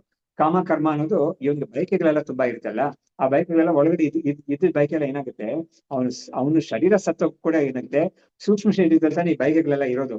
ಅವಾಗ ಏನಾಗುತ್ತೆ, ಆ ಬಯಕೆಗಳಲ್ಲಿ ಕೆಲವುದು ಮಾತ್ರ ಏನಾಗುತ್ತೆ ತುಂಬಾ ತುಂಬಾ ತೀವ್ರವಾಗಿರೋದು ಅದೇ ಮೇಲಕ್ಕೆ ಬರ್ತಂತೆ. ಇದು ಕೂಡ ಉಪನಿಷತ್ತೇ ಹೇಳೋದು ಅದನ್ನ. ಅವ್ನ ಕೊನೆಯ ಗಳಿಗೆ ಅವ್ನಿಗೆ ಸಾಯೋ ಗಳಿಗೆಗೆ ಅವ್ನಿಗೆ ನೆಕ್ಸ್ಟ್ ಜನ್ಮ ಏನಾಗುತ್ತೆ ಅಂತ ಅವ್ನಿಗೆ ನೆಕ್ಸ್ಟ್ ಜನ್ಮ ಯಾವ್ದು ಬರುತ್ತೆ ಅಂತ ಅವ್ನಿಗೆ ಮಾತ್ರ ಗೊತ್ತಾಗುತ್ತೆ. ಸುತ್ತಮುತ್ತ ಇರೋರ್ಗೆ ಯಾರಿಗೂ ಗೊತ್ತಾಗಲ್ಲ. ಅವ್ನಿಗೆ ಮಾತ್ರ ಒಂದು ಫ್ಲಾಶ್ ಆಗುತ್ತಂತೆ ಅದು. ಆಮೇಲೆ ಅದು ಅಂತ ಒಂದ್ ಜನ್ಮ ಅವ್ನು ಪಡಿತಾನೆ. ಅವಾಗ ಏನಾಗುತ್ತೆ, ಅವ್ನಿಗೆ ಬಯಕೆಗಳೆಲ್ಲ ಪೂರ್ತಿ ಆಗದೆ ಹೋದ್ರೆ ಅದು ಇನ್ನೊಂದು ಜನ್ಮ ಕೊಡುತ್ತೆ ಅಂತ. ಅದಕ್ಕೆ ಇವರು ರಾಮಕೃಷ್ಣ ಪರಮಹಂಸರ ವಿಷಯಗಳಲ್ಲಿ ಬರೀತಾರೆ. ಆ ಶಾರದಾ ದೇವಿ ಅವಳ ಶಿಷ್ಯರಿಗೆಲ್ಲ ಹೇಳಿದಿರುತ್ತೆ ಒಂದ್ಸತಿ ಹೇಳಿದಂತೆ, ಆ ಬೆಂಗಾಲಲ್ಲಿ ರಸಗುಲ್ಲ ಅನ್ನೋತಾನೆ ತುಂಬಾ ಫೇಮಸ್ ಸ್ವೀಟ್. ನಿನ್ಗೆ ರಸಗುಲ್ಲ ತಿನ್ಬೇಕು ಅಂತ ಒಂದು ಬಯಕೆ ಇದ್ರು ಕೂಡ ಅದು ಇನ್ನೊಂದು ಜನ್ಮ ಕೊಟ್ಬಿಡುತ್ತೆ ನಿಮ್ಗೆ ಅಂತ ಹೇಳ್ತಾರೆ ಅದು. ಹಾಗಾಗಿ ಅಂತ ಬಯಕೆ ಕೂಡ ಇರಬಾರ್ದು ಅಂತ ಅರ್ಥ ಅದಕ್ಕೆ. ಹಾಗಾಗಿ ಆಕೆ ಆ ತರ ಹೇಳಿದ್ದಾರೆ ಅಂತ. ಈಗ ಈ ಒಂದು ಅವಿದ್ಯಾ ಕಾಮ ಕರ್ಮ ಅಂತ. ಕರ್ಮ ಅನ್ನೋದು ನಾನು ಹೇಳಿದ್ನಲ್ಲ ಇವಾಗ, ಸಂಚಿತ ಕರ್ಮ ಅನ್ನೋದು ಇದ್ರೆ ಅದು ಖಂಡಿತ ಜನ್ಮ ಕೊಡುತ್ತೆ ಅದು. ಕಾಮ ಅನ್ನೋದು ಯಾತಕ್ಕೆ ಜನ್ಮ ಕೊಡುತ್ತೆ ಅಂತ ಹೇಳಿದ್ರೆ, ಕಾಮ ಅನ್ನೋದು ಕರ್ಮ, ಅದಕ್ಕೆ ಕರ್ಮ ಮಾಡಿ ಆ ಕಾಮವನ್ನು ಪೂರ್ತಿ ಮಾಡ್ಕೋಬೇಕು ಅಂತ ಕಾಯ್ತಾ ಇರುತ್ತೆ ಅದು. ಅಷ್ಟು ತೀವ್ರವಾಗಿರುತ್ತೆ ಅದು. ಆದ್ರೆ ಅವನಿಗೆ ಈ ಜನ್ಮದಲ್ಲಿ ಪೂರ್ತಿ ಮಾಡ್ಕೊಳಕ್ ಆಗ್ಲಿಲ್ಲ. ಅವಾಗ ಏನಾಗುತ್ತೆ, ಆ ಕಾಮ ಅನ್ನೋದು ಅಷ್ಟು ಬಲ ಇದೆ ಅದಕ್ಕೆ ಒಳಗಡೆ, ಅದು ಇನ್ನೊಂದು ಜನ್ಮ ಕೊಟ್ಟು ಅವನಿಗೆ ಅಲ್ಲಿ ಪೂರ್ತಿ ಮಾಡ್ಕೊಳಕ್ಕೆ ಅವನಿಗೆ ಅವಕಾಶ ಮಾಡ್ಕೊಟ್ಬಿಡುತ್ತೆ ಅದು. ಅದೇ ಇಲ್ಲಿ ಈ ಕಾಮಕ್ಕೆ ಏನು ಒಂದು ವಿಶೇಷ ಅಂತ ಹೇಳಿದ್ರೆ, ಅವನಿಗೆ ಒಂದ್ ವೇಳೆ ಅದು ಜನ್ಮ ಕೊಟ್ಟು ಅವನಿಗೆ ಪೂರ್ತಿ ಮಾಡ್ಕೊಂಡ್ರು ಕೂಡ ಅದು ಪೂರ್ತಿ ಆಗಲ್ವಂತೆ. ಅದು ಇನ್ನೂ ತುಂಬಾ ಜಾಸ್ತಿ ಬೆಳೆಯುತ್ತೆ ಅಂತೆ ಅದು. ಅದಕ್ಕೆ ನಮ್ಮ ಒಂದು ಮಹಾಭಾರತದ ಶ್ಲೋಕನೂ ಕೂಡ ಇದೆಯಲ್ಲ, ನ ಜಾತು ಕಾಮಾನಾಂ ಉಪಭೋಗಾಯ ಶಾಮ್ಯತಿ ಉಪಭೋಗೇನ ಶಾಮ್ಯತಿ ಅವಿಷಾ ಕೃಷ್ಣವರ್ತ್ನೇವ ಭೂಯ ಏವ ಅಭಿವರ್ಧತೆ ಅಂತ ಒಂದು ಶ್ಲೋಕ ಇದೆ. ತುಂಬಾ ಭಯಂಕರವಾದ ಶ್ಲೋಕ ಅದು. ಈ ಕಾಮ ಅನ್ನೋದಕ್ಕೆ ನಾವು ಪೂರ್ತಿ ಮಾಡ್ತಾ ಅದು ಕಡಿಮೆ ಆಗಲ್ವಂತೆ ಅದು. ಅದಕ್ಕೆ ವ್ಯತಿರಿಕ್ತವಾಗಿ ಹೇಗೆ ನಾವು ಉರಿತಾ ಇರೋ ಬೆಂಕಿಗೆ ನಾವು ತುಪ್ಪನ ಸುರಿತಾ ಇದ್ರೆ ಇದು ಜಾಸ್ತಿ ಉರಿಯುತ್ತೋ ಆ ತರ ಈ ಕಾಮ ಅನ್ನೋದು ಜಾಸ್ತಿನೇ ಆಗುತ್ತೆ ಹೊರತು ಅದಕ್ಕೆ ನೀನು ಎಷ್ಟು ಗೀತೆಯಲ್ಲಿ ಬರ್ತಲ್ಲ ಅದು ಮಹಾಶನೋ ಮಹಾಪಾಪ ಅಂತ. ಮಹಾಶನ ಅಂತ ಹೇಳಿದ್ರೆ ಅದಕ್ಕೆ ಎಷ್ಟು ತಿನ್ನಕ್ ಕೊಟ್ಟರು ಅದು ಸಾಲ್ದಂತೆ. ಅದಕ್ಕೆ ತಿನ್ನಕ್ಕೆ ಎಷ್ಟು ಕೊಡ್ತಾ ಇದೆಯೋ ಅಷ್ಟಕ್ಕಷ್ಟು ಇದು ಇನ್ನೂ ಜಾಸ್ತಿ ಕೇಳ್ತಾ ಇರ್ತದೆ, ಇನ್ನೂ ಕೊಡು ಅಂತ. ಹಾಗಾಗಿ ಅಷ್ಟು ಭಯಂಕರವಾದದ್ದು ಕಾಮ ಅನ್ನೋದು. ಹಾಗಾಗಿ ಈ ಅವಿದ್ಯಾ ಕಾಮ ಕರ್ಮ ಅಂತ ಮೂರಿದೆಯಲ್ಲ, ಇದೇ ಒಬ್ಬನಿಗೆ ಜನ್ಮವನ್ನು ಮತ್ತೆ ಕೊಡೋದಿಕ್ಕೆ ಇದೇ ಮೂರು ಕಾರಣವಾಗಿರುತ್ತೆ. ಆತ್ಮಜ್ಞಾನ ಬಂದಾಗ ಏನಾಗಿರುತ್ತೆ, ಅದು ಈ ಮೂರು ಕೂಡ ಹೋಗಿರುತ್ತೆ ಅವನಿಗೆ. ಅವಿದ್ಯೆ ಮೂಲ ಆಗಿದ್ಯಾ ಹೋಗಿರುತ್ತೆ ಅವನಿಗೆ. ಆತ್ಮಜ್ಞಾನ ಬಂದಾಗ ಕಾಮ ಅನ್ನೋದು ಕೂಡ ಅವನಿಗೆ ಪೂರ್ತಿ ಎಲ್ಲವೂ ಕೂಡ ಕರ್ಕೊಂಡ್ಬಿಟ್ಟಿರುತ್ತೆ ಅದು. ಅಲ್ಪ ಸ್ವಲ್ಪ ಏನಾದ್ರು ಇದ್ರೆ ಕೂಡ ಈ ಜನ್ಮದಲ್ಲಿ ಅವನು ಈ ಪ್ರಾರಬ್ಧ ಕರ್ಮ ಅಂತ ಒಂದು ಇದೆಯಲ್ಲ ಅದರಲ್ಲಿ ಅವನಿಗೆ ಮುಗಿಸ್ಕೊಂಡು ಅದು ಮುಗ್ದೋಗುತ್ತೆ ಅದು. ಕರ್ಮ ಅನ್ನೋದು ಯಾವುದು ಜ್ಞಾನಾಗ್ನಿ ಸರ್ವ ಕರ್ಮಾಣಿ ಭಸ್ಮಸಾತ್ ಕೊಡುತ್ತೆ ಅನ್ನೋ ರೀತಿಯಲ್ಲಿ ಸಂಚಿತ ಕರ್ಮ ಅನ್ನೋದು ಮುಗ್ದೋಗಿರುತ್ತೆ ಅದು. ಹಾಗಾಗಿ ಆ ತರ ಆಗುತ್ತೆ ಅದು. ಅವಾಗ ಸರಿ, ಒಂದ್ ವೇಳೆ ಅವಿದ್ಯಾ ಕಾಮ ಕರ್ಮ ಇದೆಲ್ಲ ಮುಗ್ದೋದ್ರೆ ಅವಾಗ ನಾಮ ಅಂತ ಒಂದಿದೆಯಲ್ಲ, ನಾನು ಹೇಳ್ತೇನೆ, ತುಂಬಾ ಸ್ವಾರಸ್ಯ ಅದು. ಅದು ಮಾತ್ರ ಹೇಗೆ ಅದು ಉಳಿಯುತ್ತೆ ಅಂತ ಕೇಳ್ತಾರೆ. ನಾಮ ಅಂದ್ರೆ ಏನು ಅಂತ ಹೇಳಿದ್ರೆ ನೋಡಿ, ನಮ್ಮ ಶಾಸ್ತ್ರದಲ್ಲಿ ಯಾರ್ಯಾರು ಮುಕ್ತರಾಗಿದ್ದಾರೋ, ಮುಕ್ತರಾಗಿ ಹೋಗಿರ್ತಾರಲ್ಲ ಅವ್ರ ಹೆಸರುಗಳನ್ನ ಹೇಳುತ್ತೆ ಶಾಸ್ತ್ರ. ಶುಕರು ಮುಕ್ತರಾದ್ರು, ವಾಮದೇವರು ಮುಕ್ತರಾದ್ರು ಅಂತ, ಶುಕೋಮುಕ್ತ ವಾಮದೇವ ಮುಕ್ತ ಅಂತ ಶಾಸ್ತ್ರದಲ್ಲಿ ಬರ್ತೇ ಅದು. ಅವಾಗ ಆ ವ್ಯಕ್ತಿ ತೀರ್ಕೊಂಡ್ಬಿಟ್ಟಿದ್ದಾನೆ, ಅವ್ರಿಗೆ ಜ್ಞಾನ ಬಂದ್ಬಿಟ್ಟಿದೆ, ಅವ್ರಿಗೆ ಮತ್ತೆ ಜನ್ಮಾನೂ ಇಲ್ಲ. ಆದ್ರೆ ಈ ನಾಮ ಅವ್ರ ಹೆಸರು ಮಾತ್ರ ಉಳಿತಾ ಇದೆಯಲ್ಲ ಇನ್ನ ತಿರ್ಗಾ, ಅಂತ ಕೇಳಿ ಒಂದು ಪ್ರಶ್ನೆ ಮಾಡ್ತಾ ಇದ್ದಾರೆ. ಅದು ಸ್ವಾರಸ್ಯವಾದ ಪ್ರಶ್ನೆ ಅದು. ಅವಾಗ ಅವರಿಗೆ ಇಲ್ಲ, ಆದ್ರೆ ಅವ್ರ ಹೆಸರು ಮಾತ್ರ ಉಳ್ಕೊಂಡಿದೆ ಇನ್ನ ಕೂಡ. ಇನ್ನು ಕೂಡ ನಾವು ಯಾವಾಗ್ಲೂ ಯಾವ ಕಾಲದಲ್ಲೂ ಅವ್ರು ಮುಕ್ತರಾಗೋಗ್ಬಿಟ್ಟಿದ್ದಾರೆ, ಆದ್ರೆ ಅವ್ರ ಹೆಸರು ಮಾತ್ರ ಇನ್ನು ಕೂಡ ಉಳಿತಾ ಇದೆ. ಅದು ಏನು ಅದಕ್ಕೆ ಕಾರಣ ಏನದು ಅಂತ ಕೇಳ್ತಾರೆ. ಅದಕ್ಕೆ ಅವರು ಉತ್ತರ ಕೊಡ್ತಾರೆ. ಅದಕ್ಕೆ ಅಪ್ರಯೋಜಕ ನಾಮ ಅಪ್ರಯೋಜಕ ನಾಮ ಏವ ಶಿಷ್ಯತೆ ನ ಪ್ರಯೋಜಕಂ ಅವಿದ್ಯಾ ಕಾಮ ಕರ್ಮಾದಿ ನ ಉಕ್ತ ದೋಷತ್ರಯಂ ತತಃ. ಅದರಿಂದ ಏನಾಗುತ್ತೆ, ಶುಕ ವಾಮದೇವ ಅಂತ ಹೆಸರುಗಳು ಮಾತ್ರ ಉಳಿಯುತ್ತೆ, ಆದ್ರೆ ಆ ಹೆಸರುಗಳಿಗೆ ಜನ್ಮ ಕೊಡಕ್ ಸಾಮರ್ಥ್ಯ ಇಲ್ಲ ಅದಕ್ಕೆ. ಅದು ಯಾಕಂದ್ರೆ ಅದು ಕೂಡ ಹೇಳ್ತಾರೆ ಅವರು, ಕಾರಣ ಹೇಳ್ತಾರೆ ಅವರು. ಹಾಗಾಗಿ ಏನಾಗುತ್ತೆ, ಈ ಈ ಪ್ರಾಣಗಳು ಅಂತ ಯಾವ್ದು ಈ ಪಂಚಭೂತಗಳಿಂದ ಆಗಿರೋ ಪ್ರಾಣಗಳು ಅಂತ ಇದೆಯಲ್ಲ, ಸೂಕ್ಷ್ಮ ಶರೀರ ಅಂತ, ಅದು ಮಾತ್ರ ವಿಲಯ ಆಗುತ್ತೆ ಅಂತ ಹೇಳಿದ್ರೆ ವಿಲಯ ಆಗ್ಲಿ ಪರವಾಗಿಲ್ಲ, ಯಾಕಂದ್ರೆ ಅದು ವಿಲಯ ಆದ್ರೇನೆ ಇವನಿಗೆ ಮತ್ತೆ ಜನ್ಮ ಇಲ್ಲ ಅಂತ ಆಗುತ್ತೆ ಅದು. ಆದ್ರೆ ವಿಲಯ ಆಗುತ್ತೆ ಅಂತ ಹೇಳಿದ್ರೆ ಸರಿ, ಈ ನಾಮ ಮಾತ್ರ ಇದು ಅವಿದ್ಯಾ ಕಾಮ ಕರ್ಮ ಅದೆಲ್ಲ ಕೂಡ ಉಳಿಯುತ್ತೆ ಅಂತ ಕೇಳಿದ್ರೆ ಇಲ್ಲ, ಅದು ಕೂಡ ಲಯ ಹೋಗುತ್ತೆ ಅದು. ಆದ್ರೆ ಈ ಹೆಸರು ಮಾತ್ರ ಉಳಿಯುತ್ತಲ್ಲ ಅಂತ ಕೇಳಿದ್ರೆ ಅದಕ್ಕೆ ಹೇಳ್ತಾರೆ ಅವರು, ಪರವಾಚ ಅಭಿನಿಷ್ಪತ್ತೇ ವಿದುಷಃ ಬಂಧನಂ ಪ್ರತಿ ನಾಮ ಅಪ್ರಯೋಜಕಂ ಯುಕ್ತ ತಚ್ಛೇಷಃ ಪರದೇಹವತೆ. ಹಾಗಾಗಿ ನೋಡಿ, ಇವನಿಗೆ ಹೆಸರು ಕೊಟ್ಟಿರೋದು, ಇವನ್ ಹೆಸರುಗಳಿಗೆ ಹೇಳ್ತಾ ಇದ್ರೆ ಬಾಕಿಯವರೇ ಹೇಳ್ತಾ ಇದ್ದಾರೆ ನೋಡಿ. ಅವನಿಗೆ ಆ ಶುಕರಾಗಿದ್ದವ್ರಿಗೆ, ಆಮೇಲೆ ವಾಮದೇವರಾಗಿದ್ದವ್ರಿಗೆ, ಅವ್ರು ಬದುಕಿದಾಗ್ಲೇ ಕೂಡ, ಅವರು ಜ್ಞಾನಿಗಳಾಗಿ ಬದುಕಿದಾಗ ಕೂಡ ಅವ್ರನ್ನ ಹೆಸರು ಕರೀತಾರೆ, ಹೆಸರಿಂದ ವ್ಯವಹಾರ ಮಾಡ್ತಾರೆ. ಆವಾಗ ಕೂಡ ಅವ್ರಿಗೆ ಏನಾಗಿದೆ ಅಂತ ಹೇಳಿದ್ರೆ, ಅವ್ರ ಬುದ್ಧಿ ಯಾವ ತರ ಆಗೋಗ್ಬಿಟ್ಟಿರುತ್ತೆ ಅಂತ ಹೇಳಿದ್ರೆ, ಇದು ನನ್ನ ಹೆಸರಲ್ಲ, ಇದು ಈ ಶರೀರಕ್ಕೆ ಕೊಟ್ಟಿರೋ ಹೆಸರು ಇದು ಅಂತ ಅವ್ರಿಗೆ ಗೊತ್ತಿರುತ್ತೆ ಅದು. ಹಾಗಾಗಿ ಅವ್ರಲ್ಲೇ ಆ ಹೆಸರು ಜೊತೆಗೆ ಅವರು ಒಂದು ಅಭಿಮಾನವನ್ನ ಬಿಟ್ಬಿಟ್ಟಿರ್ತಾರೆ ಅವರು. ಯಾಕಂದ್ರೆ ಆತ್ಮನಿಗೆ ಹೆಸರು ಇಲ್ವೇ ಇಲ್ಲ. ಹಾಗಾಗಿ ಈ ಹೆಸರು ಬರೋದಲ್ಲ, ಶರೀರಕ್ಕೆ ಬಂದಿರೋದು. ನಾನ್ ಶರೀರ ಅಲ್ವೇ ಇಲ್ಲ, ಅದರಿಂದ ಈ ಹೆಸರೆಲ್ಲ ಶರೀರಕ್ಕೆ ಇರೋದು, ನನ್ಗಲ್ವೇ ಇಲ್ಲ ಅಂತ ಅವರು ಬದುಕಿದಾಗ್ಲೇ ಬಿಟ್ಟಿರ್ತಾರೆ ಅವರು. ಆದ್ರೆ ಅವ್ರು ಹೋದ್ಮೇಲೂ ಕೂಡ ನಾವೇನ್ ಮಾಡ್ತೀವಿ, ಆ ಹೆಸರು ಇಟ್ಕೊಂಡೇ ನಾವು ಅವ್ರನ್ನ ಗುರ್ತು ಮಾಡ್ತೀವಿ ಮತ್ತೆ ಮತ್ತೆ. ಹಾಗಾಗಿ ಅದರಿಂದ ಅವರೇ ಅದ್ರ ಮೇಲೆ ಐಡೆಂಟಿಫಿಕೇಶನ್ ಇಟ್ಕೊಂಡಿಲ್ಲ ಅವರು. ಅದರಿಂದ ನಾವು ಕೊಡೋ ಈ ಹೆಸರಿಂದ ಅವ್ರಿಗೆ ಮತ್ತೆ ಜನ್ಮ ಬರುತ್ತೆ, ಅವ್ರಿಗೆ ಖಂಡಿತ ಬರೋದೇ ಇಲ್ಲ. ಅದರಿಂದ ಈ ಹೆಸರು ಅನ್ನೋದು ಅವ್ರಿಗೆ ಜನ್ಮ ಕೊಡೋಕೆ ಸಾಧ್ಯವೇ ಇಲ್ಲ, ಅದಕ್ಕೆ ಸಾಮರ್ಥ್ಯನೇ ಇಲ್ಲ ಅದಕ್ಕೆ ಅಂತ ತುಂಬಾ ನೋಡಿ. ಏನೇನ್ ಪ್ರಶ್ನೆಗಳು ನಮ್ಗೆ ಬರ್ಬೋದೋ ಎಲ್ಲವನ್ನೂ ಕೂಡ ಅವರು ಆದಷ್ಟು ಸಂಗ್ರಹ ಮಾಡಿ ಅದಕ್ಕೆ ಅನ್ಸುತ್ತೆ. ನಾವು ಹೇಳ್ತಾ ಇರೋದು ಯಾತಕ್ಕೆ ಅಂತ ಹೇಳಿದ್ರೆ, ನಾವು ಅವ್ರನ್ನ ನೆನಪು ಮಾಡ್ಕೊಳ್ತೀವಿ. ಆ ಹೆಸರು ಮುಖಾಂತರ ನಾವು ಮಹಾಪುರುಷರನ್ನ ನೆನಪು ಮಾಡ್ಕೊಳ್ತೀವಿ, ಅವ್ರ ಜೀವನವನ್ನ ನೆನಪು ಮಾಡ್ಕೊಳ್ತೀವಿ. ಅವ್ರ ಉಪದೇಶಗಳನ್ನ ನಾವು ಅದ್ರ ಮುಖಾಂತರ ನೆನಪು ಮಾಡ್ಕೊಳ್ತೀವಿ, ಅದರಿಂದ ನಾವು ಮಾಡ್ತೀವಿ. ಬಟ್ ಇವ್ರ ಹೆಸರು ಹೇಳ್ಬೇಡ ಅಂತ ಹೇಳ್ತಾ ಇಲ್ಲ, ಇವ್ರ ಹೆಸರು ಹೇಳ್ಬೇಡ ಅಂತ ಹೇಳ್ತಾ ಇಲ್ಲ. ಆ ವ್ಯಕ್ತಿಗೆ ಯಾಕೆ ಸೇರ್ಕೊಂಡಿದ್ದಾನೋ ಅವನಿಗೆ ನಾವು ಈ ಹೆಸರು ಹೇಳೋದ್ರಿಂದ ಅವನಿಗೇನು ಮತ್ತೆ ಜನ್ಮ ಬಂದ್ಬಿಡೋದಿಲ್ಲ. ಬಿಕಾಸ್ ನಾವು ಈ ಹೆಸರಿನಿಂದ ಅವನ್ನ ಗುರುತಿಸ್ತೀವಿ. ಅದಕ್ಕೆ ಹೇಳ್ದೆ ಅಂತ ಅವರು ಬದುಕಿದ್ದಾಗ್ಲೇ ಅವ್ರು ಏನ್ ಮಾಡಿರ್ತಾರೆ, ಆ ಹೆಸರಿಗೂ ನನಗೂ ಸಂಬಂಧ ಇಲ್ಲ ಅಂತ ಬಿಟ್ಟಿರ್ತಾರೆ ಅವರು. ಹಾಗಾಗಿ ಆತರ ಮಾಡಿರ್ತಾರೆ ಅವರು. ಇವಾಗ ನೋಡಿ, ಅದಕ್ಕೆ ವಿವೇಕ ಮನೆಯಲ್ಲಿ ಶ್ಲೋಕ ಕೂಡ ಇದೆ ಅದಕ್ಕೆ. ನನ್ನ ಹೆಸರಿಗೆ ಅಂತ ನಾನು ಹೇಳ್ತಾ ಇಲ್ಲ ನೋಡಿ. ಈ ಹಸುಗೆ ನಾವು ಏನೇನೋ ಅಲಂಕಾರ ಎಲ್ಲ ಮಾಡ್ತೀವಿ, ಇದೆಲ್ಲ ಮಾಡ್ತೀವಿ. ಬಟ್ ಅದಕ್ಕೆ ಇದೆಲ್ಲ ನಮಗ್ ಮಾಡ್ತಾ ಇದಾರೆ ಅಂತ ಅದಕ್ಕೆ ಏನಾದ್ರು ಇರುತ್ತಾ? ಅದು ಪಾಡಿಗೆ ಅದಕ್ಕೆ ಕುತ್ತಿಗೆಗೆ ಏನಾದ್ರು ಒಂದು ಹೂವಿನ ಹಾರ ಇದ್ರು ಕೂಡ ಅದು ತುಂಬಾ ಜನ ಅದನ್ನು ಕೂಡ ತಿನ್ನುತ್ತೆ. ನಾವಿಲ್ಲಿ ನೋಡಿದೀವಿ, ಇಲ್ಲಿ ಗೋಪೂಜೆ ಮಾಡಕ್ಕೆ ಮಾಡ್ತಾರಲ್ಲ ಗೋಪೂಜೆಗೆ, ಅವಾಗ ಹಾರ ಹಾಕಿರ್ತಾರೆ. ಅದು ತನ್ನ ಹಾರವನ್ನು ತಿನ್ನುತ್ತೆ, ಕರುಗ್ ಹಾಕಿರ್ತಾರಲ್ಲ ಅದನ್ನು ಕೂಡ ತಿನ್ನುತ್ತೆ. ಹಾಗಾಗಿ ಅದಕ್ಕೆ ಬುದ್ಧಿ ಅಷ್ಟೇನೆ. ಹಾಗಾಗಿ ನಮ್ಗೆ ಅಲಂಕಾರ ಮಾಡ್ತಾ ಇದ್ದಾರೆ, ನಮ್ಗೆ ಒಂದು ಬಟ್ಟೆ ಹೊದಿಸಿದ್ದಾರೆ ಅಂತಂದ್ರೆ ಅದಕ್ಕೇನು ಒಂದು ಅಭಿಮಾನ ಇರೋದಿಲ್ಲ. ಹಾಗಾಗಿ ಆ ತರನೇ ಈ ಜ್ಞಾನಿ ಆದವನಿಗೆ ಏನೇನು ಈ ಶರೀರಕ್ಕೆ ಮನಸ್ಸಿಗೆಲ್ಲ ಮಾನ ಅಪಮಾನ ಪೂಜೆ ಇದೆಲ್ಲ ಬರುತ್ತಲ್ಲ, ಅದೆಲ್ಲ ಅವನಿಗೆ ಅದರಲ್ಲಿ ಅಭಿಮಾನ ಇರೋದಿಲ್ಲ ಅಂತ ಹೇಳಕ್ಕೆ ಅಲ್ಲಿ ವಿವೇಕ ಚೂಡಾಮಣಿಯಲ್ಲಿ ಅದ ಹೇಳಿದ್ದಾರೆ. ಸೊ ಹಾಗಾಗಿ ಬಾಕಿಯವ್ರು ಕೊಡೋ ಹೆಸರೇ ಹೊರತು ಆ ಹೆಸರಿಗೆ ಅವನಿಗೆ ಮತ್ತೆ ಜನ್ಮ ಕೊಡಕ್ಕೆ ಏನು ಅದಕ್ಕೆ ಸಾಮರ್ಥ್ಯ ಇರೋದಿಲ್ಲ, ಅದು ಪರದೇಹವತೆ. ಹಾಗಾಗಿ ಇನ್ನೊಬ್ಬನ ಶರೀರ ಅನ್ನೋದು ಇವನಿಗೆ ಹೇಗೆ ಜನ್ಮ ಕೊಡಕ್ಕೆ ಕಾರಣ ಆಗಿರೋದಿಲ್ವೋ ಆತರ ಈ ಹೆಸರು ಕೂಡ ಸುಮ್ಮನೆ ಉಳಿಯುತ್ತೆ ಅಷ್ಟೇ ಹೊರತು ಅವನಿಗೆ ಜನ್ಮ ಮಾತ್ರ ಈ ಹೆಸರಿಂದ ಏನು ಬರೋದಿಲ್ಲ ಅಂತ ಹೇಳಿದ್ರು. ಮುಕ್ತಾವಪಿ ಅವಶಿಷ್ಟತ್ವಾತ್ ನಾಮ್ನೋ ಅನಂತತ್ವ ಸಾಮ್ಯತಃ ವಿಶ್ವಾನ್ ಸಂಪಾದಯನ್ ದೇವಾನ್ ಅನಂತಂ ಲೋಕಂ ಅಶ್ನುತೆ. ಇವಾಗ ಇದೆಲ್ಲ ಹೇಳಿದ್ ಯಾತಿಕೆ ಅಂತ ಕೇಳಿದ್ರೆ, ಈ ಒಂದು ಬ್ರಾಹ್ಮಣದಲ್ಲಿ ಈ ಒಂದು ಭಾಗದಲ್ಲಿ ಸಂಪದುಪಾಸನೆ ಅಂತ ಒಂದು ಹೇಳಿದ್ರು. ನಾನು ಲಾಸ್ಟ್ ಕ್ಲಾಸ್ ಅಲ್ಲಿ ಶುರು ಮಾಡಿದ್ದೆ ಅದನ್ನ. ಸಂಪದುಪಾಸನೆ ಅಂತ ಹೇಳಿದ್ರೆ ಏನೋ ಒಂದು ಸಣ್ಣದಾದ ಒಂದು ವಿಷಯದಲ್ಲಿ ದೊಡ್ಡದು ಅಂತ ಒಂದು ಭಾವನೆ ಮಾಡೋದಕ್ಕೆ ಸಂಪದುಪಾಸನೆ ಅಂತ ಹೇಳಿದ್ದಾರೆ. ಇಂಥ ಉಪಾಸನೆ ಮಾಡಿದ್ರೆ ಒಂದು ಪುಣ್ಯ ಬರುತ್ತೆ, ಒಂದು ತುಂಬಾ ಒಂದು ಪ್ರಯೋಜನ ಅವ್ನಿಗೆ ಇರುತ್ತೆ ಅಂತ ಮಾಡಿದ್ದಾರೆ. ಅದರಿಂದ ಇಲ್ಲಿ ಏನ್ ಹೇಳ್ತಾ ಇದ್ದಾರೆ ಅಂತ ಹೇಳಿದ್ರೆ, ಈ ಹೆಸರು ಅಂತ ಇದೆಯಲ್ಲ ಅದು ಆ ವ್ಯಕ್ತಿ ತೀರ್ಕೊಂಡ್ಮೇಲೆ ಕೂಡ ನೋಡಿ, ಆ ವ್ಯಕ್ತಿ ತೀರ್ಕೊಂಡ್ಮೇಲೆ ಅವನ ಶರೀರ ಉಳಿಯೋದಿಲ್ಲ ಖಂಡಿತ, ಅವನ ಸೂಕ್ಷ್ಮ ಶರೀರ ಉಳಿಯೋದಿಲ್ಲ ಖಂಡಿತ. ಅವನ ಕೀರ್ತಿ ಮಾತ್ರ ಉಳಿಯುತ್ತೆ ಅಂತ ನಾವು ಹೇಳ್ತೀವಿ. ಆ ಕೀರ್ತಿ ಅನ್ನೋದನ್ನ ಇವ್ರು ಸುಮ್ಮನೆ ಹೆಸರು ಅಂತ ಒಂದು ಶಬ್ದದಲ್ಲಿ ಹಾಕೊಡ್ತಾ ಇದ್ದಾರೆ. ಈ ಒಬ್ಬ ತೀರ್ಕೊಂಡ್ಮೇಲೆ ಕೂಡ ತೀರ್ಕೊಂಡೇನು ಅವ್ನ ಮುಕ್ತನ ಆದ್ಮೇಲೆ ಕೂಡ ಬಾಕಿ ಯಾವುದು ಅವಶೇಷ ಉಳಿಯೋದೇ ಇಲ್ಲ. ಆದ್ರೆ ಈ ಹೆಸರು ಮಾತ್ರ ಉಳ್ಕೊಳ್ತಲ್ಲ. ಈ ಹೆಸರು ಅದರಿಂದ ಈ ಹೆಸರಿಗೆ ತುಂಬಾ ಒಂದು ಮಹಿಮೆ ಇದೆ ಅಂತ ಹೇಳ್ಬಿಟ್ಟು ಹೆಸರಿಗೆ ಒಂದು ಅನಂತ ಅದು ಅಂತ ಹೇಳ್ತಾ ಇದ್ದಾರೆ. ಬಾಕಿದಕ್ಕೆಲ್ಲ ಅಂತ ಆಗೋಯ್ತು ಅದಕ್ಕೆ. ಅಂದ್ರೆ ಒಂದು ಶರೀರಕ್ಕೆ, ಅವನ ಜೊತೆಗೆ, ಅವನ ಜೀವನಕ್ಕೆ, ಅವನ ಜನ್ಮಕ್ಕೆ ಎಲ್ಲದಕ್ಕೂ ಕೂಡ ಒಂದು ಮುಕ್ತಾಯ ಬಂದ್ಬಿಡ್ತು. ಅದೇ ಈ ಹೆಸರು ಮಾತ್ರ ಅದನ್ನು ಟ್ರಾನ್ಸ್ಫರ್ ಮಾಡಿ ಉಳ್ಕೊಂಡಿರೋ. ಹಾ ಹಾ ಹೌದು. ಹಾಗಾಗಿ ಈ ಹೆಸರಿಗೆ ಅದೆಲ್ಲ ಮುಕ್ತ ಆದ್ರೂ ಕೂಡ ಇದು ಮಾತ್ರ ಉಳ್ಕೊಂಡಿದೆಯಲ್ಲ, ಅದರಿಂದ ಇದಕ್ಕೆ ಅನಂತ ಅಂತ ಹೇಳ್ಬಿಟ್ಟು ಅದಕ್ಕೆಲ್ಲ ಅಂತ ಇದೆ ಅದಕ್ಕೆ. ಆದ್ರೆ ಇದಕ್ಕೆ ಈ ಹೆಸರು ಮಾತ್ರ ಅಂತ ಇಲ್ಲ ಅನ್ನೋ ಕಾರಣದಿಂದ ಇದು ಅನಂತ ಅಂತ ಹೇಳ್ಬಿಟ್ಟು ಏನ್ ಹೇಳ್ತಾ ಇದಾರೆ, ಈ ಒಂದು ವಿಶ್ವ ದೇವತೆಗಳು ಅಂತ ಬೇಕಾದಷ್ಟು ದೇವತೆಗಳೆಲ್ಲ ಇದಾರಲ್ಲ ನಮ್ಮ ಇದರಲ್ಲಿ ಕೊಟ್ಟಿರೋದು, ಅವುಗಳೆಲ್ಲದರಲ್ಲೂ ಕೂಡ ನಾವು ಈ ಅನಂತ ಅಂತ ನಾವು ಇದು ಭಾವನೆ ಚಿಂತನೆ ಮಾಡಿದ್ರೆ ಅವನಿಗೆ ಅನಂತ ಲೋಕಗಳು ಅವನಿಗೆ ಸಿಗುತ್ತೆ ಅಂತ ಹೇಳ್ತಾರೆ. ಸಿಗುತ್ತೆ ಅಂತ ಹೇಳಿದ್ರೇನು, ಅನಂತ ಲೋಕಗಳಿಗೆ ಅವನಿಗೆ ತುಂಬಾ ಭೋಗ ಮಾಡೋಕೆ ಅವನಿಗೆ ಅವಕಾಶ ಸಿಗುತ್ತೆ ಅಂತ ಶಾಸ್ತ್ರದಲ್ಲಿ ಹೇಳಿರೋ ಫಲ ಅದಕ್ಕೆ.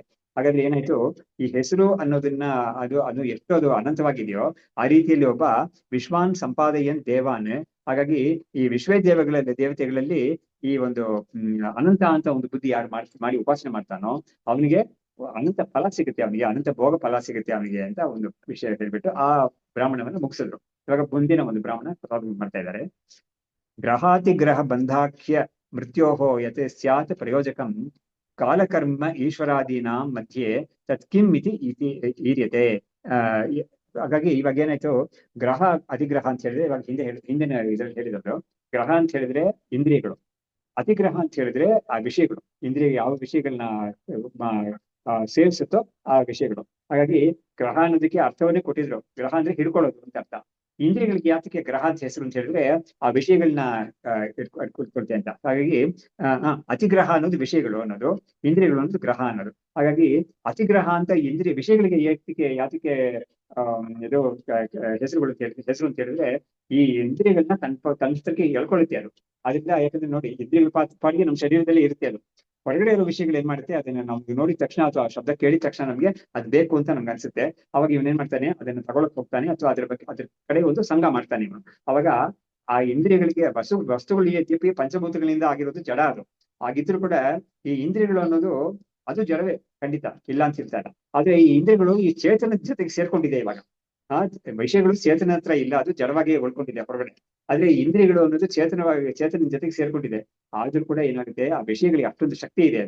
ಅದು ಇವನ್ನ ಅಲ್ಲಿ ತಮ್ಮ ಕಡೆಗೆ ಅದು ಎಳ್ಕೊಳ್ಳಿಕ್ಕೆ ಅದಕ್ಕೆ ಸಾಮರ್ಥ್ಯ ಇದೆ ಅಂತ ಅದಕ್ಕೆ ಅತಿಗ್ರಹ ಅಂತ ಹೇಳಿದ್ರು.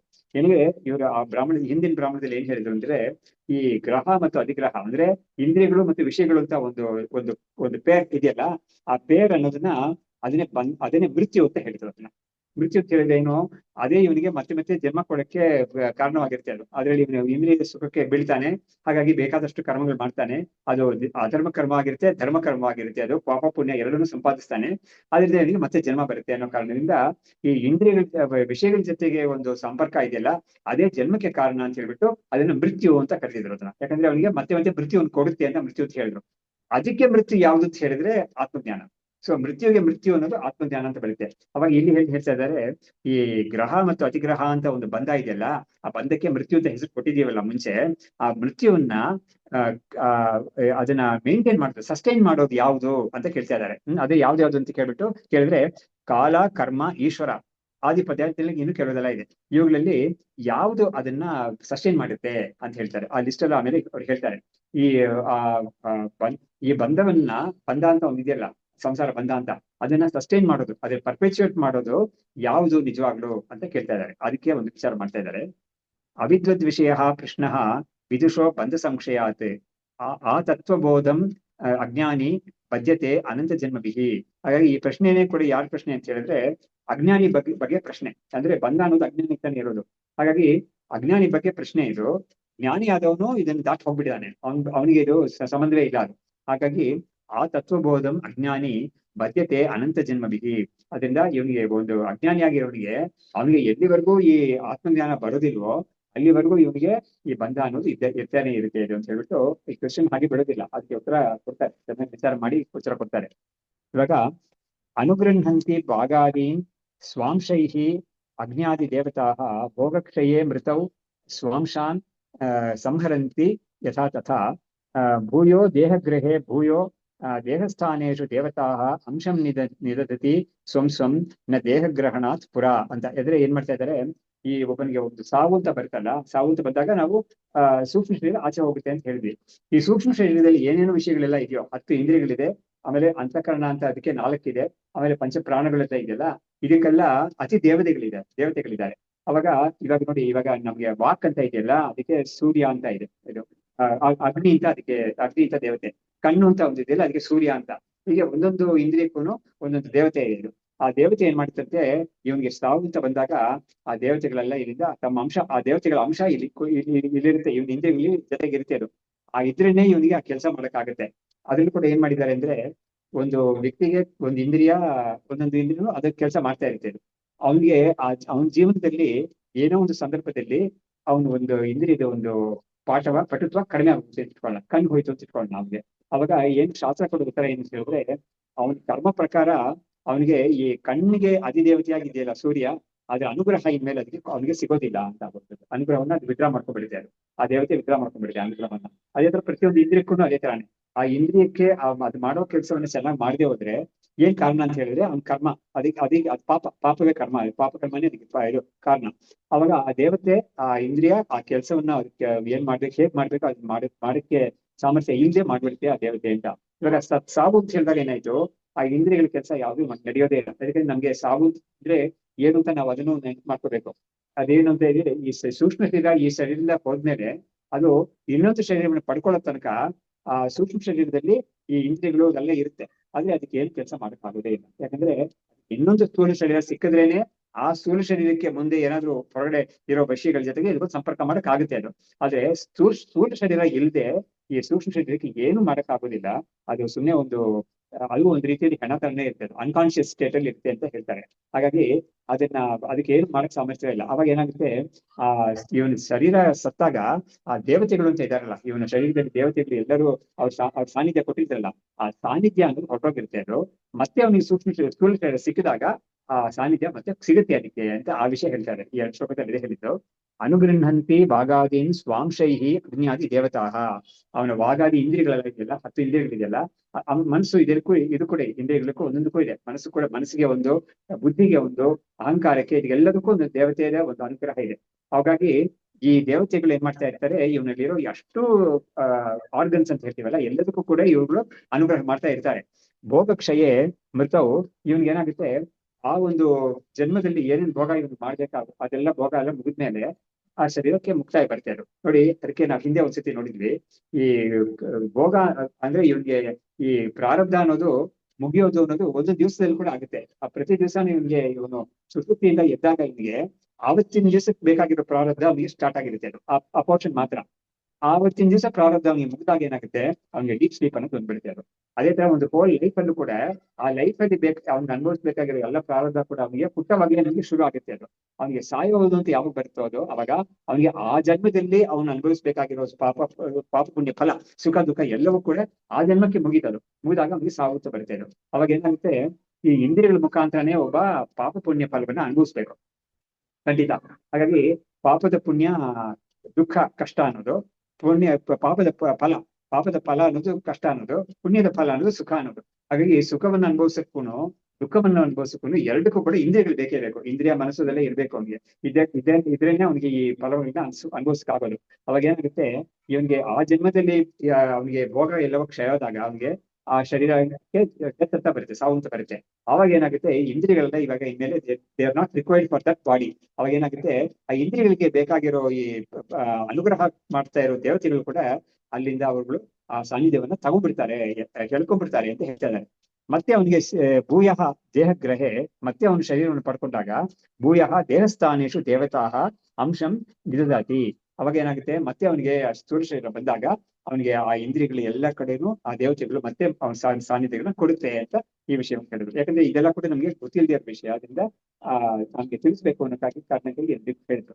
ಇದಾದ್ಮೇಲೆ ಅಧಿಷ್ಠಾತ್ರ ವಿಯೋಗೇನ ನ್ಯಸ್ತದಾತ್ರೋಪಮೈ ಯುತಃ ವಾಗಾದಿಭಿಃ ಅಸೌ ಕಿಂಸ್ವಿತ್ ಪ್ರಯೋಜಕಂ ಉಪಾಶ್ರಯೇತ್. ಇವಾಗ ಅದಕ್ಕೊಂದು ಉದಾಹರಣೆ ಕೊಡ್ತಾ ಇದ್ದಾರೆ ಅವರು. ನೋಡಿ, ಅವ್ರು ಕೊಡ್ತಾ ಇರೋ ಉದಾಹರಣೆ ಏನು ಅಂತ ಹೇಳಿದ್ರೆ, ಒಬ್ಬ ಒಂದು ಸ್ಕಿಲ್ಡ್ ಸ್ಕಿಲ್ಡ್ ಪರ್ಸನ್ ಒಬ್ಬ ಇದ್ದಾನೆ, ಅವ್ನು ಕಾರ್ಪೆಂಟರ್ ಅಂತ ಇಟ್ಕೋಬಹುದು, ಅಥವಾ ಒಂದು ಮೇಸನ್ ಅಂತ ಇಟ್ಕೋಬಹುದು, ಅಥವಾ ಒಂದು ಬಾರ್ಬರ್ ಅಂತ ಅನ್ಕೊಂಡು ಇಟ್ಕೋಬಹುದು. ಸೊ ಅವ್ರೆಲ್ಲ ಏನ್ ಮಾಡ್ತಾ ಇರ್ತಾರೆ, ಅವ್ರು ಕೆಲಸ ಮಾಡಕ್ಕಾಗಿ ಅವ್ರದ್ದು ಸೆಟ್ ಆಫ್ ಟೂಲ್ಸ್ ಇಟ್ಕೊಂಡಿರ್ತಾರೆ. ಅವ್ರು ಟೂಲ್ಸ್, ಇವಾಗ ಆ ಟೂಲ್ಸ್ ಎಲ್ಲ ಒಂದ್ ಕಡೆ ಅವ್ರ ಕೈಯಿಂದ ಹೊಟ್ಟೋದ್ಮೇಲೆ ಅಥವಾ ಅವ್ರು ಅದನ್ನ ಬಿಟ್ಬಿಟ್ಮೇಲೆ ಅವ್ರಿಗೆ ಆ ಕೆಲಸ ಮಾಡಕ್ ಆಗೋದೇ ಇಲ್ಲ. ಆ ಉದಾಹರಣೆಯನ್ನು ಕೊಡ್ತಾ ಇದ್ದಾರೆ. ಅಂದ್ರೆ ಏನಾಯ್ತು, ಈ ಜೀವ ಅನ್ನೋನು ಇವನು ಬದುಕಿರೋ ತನಕ ಇದ್ರಲ್ಲಿ ಇಂದ್ರಿಯಗಳು ಯೂಸ್ ಮಾಡ್ತಾ ಇರ್ತಾನೆ. ಅವನಿಗೆ ಬದುಕು ಅನ್ನೋದು ಯಾವಾಗ ಮುಗಿಯುತ್ತೆ, ಅವಾಗ ಅವ್ನಿಗೆ ಸಾವು ಅಂತ ಬರುವಾಗ ಇಂದ್ರಿಯಗಳೆಲ್ಲ ಅವನಿಗೆ ಏನು ಯೂಸ್ ಇಲ್ವೇ ಇಲ್ಲ. ಅವಾಗ ಅದೆಲ್ಲ ಬಿಟ್ಟಿರ್ತಾನೆ ಅವನು. ಅದರಿಂದ ಇಂದ್ರಿಯಗಳಿಂದ ಅವನಿಗೆ ಈ ಜನ್ಮದಲ್ಲಿ ಏನು ಪ್ರಯೋಜನ ಇರೋದೇ ಇಲ್ಲ ಅನ್ನೋದನ್ನ ಉದಾಹರಣೆ ಕೊಡ್ತಾ ಇದ್ದಾರೆ. ಹಾಗಾಗಿ ಈ ದೇವತೆಗಳು ಇವನ್ನ ಬಿಟ್ಬಿಟ್ರೆ ಅವನಿಗೆ ಏನಾಯ್ತು, ಆ ಇಂದ್ರಿಯಗಳನ್ನ ಇಟ್ಕೊಂಡು ಅವನಿಗೆ ಏನು ಮಾಡೋಕ್ಕಾಗೋದೇ ಇಲ್ಲ. ಹಾಗಾಗಿ ಅವನು ಅದನ್ನ ಬಿಟ್ಬಿಡ್ತಾನೆ ಅದ್ರಲ್ಲಿ ಅಂತ ಅದನ್ನ ತಿಳಿಸಿದ್ರು. ಆಮೇಲೆ ಕಿಂ ಕಾರಣಾತ್ಮತಾಂ ಏತಿ ಕಿಂಬಾ ಕೇನಚಿತ್ ಆತ್ಮನ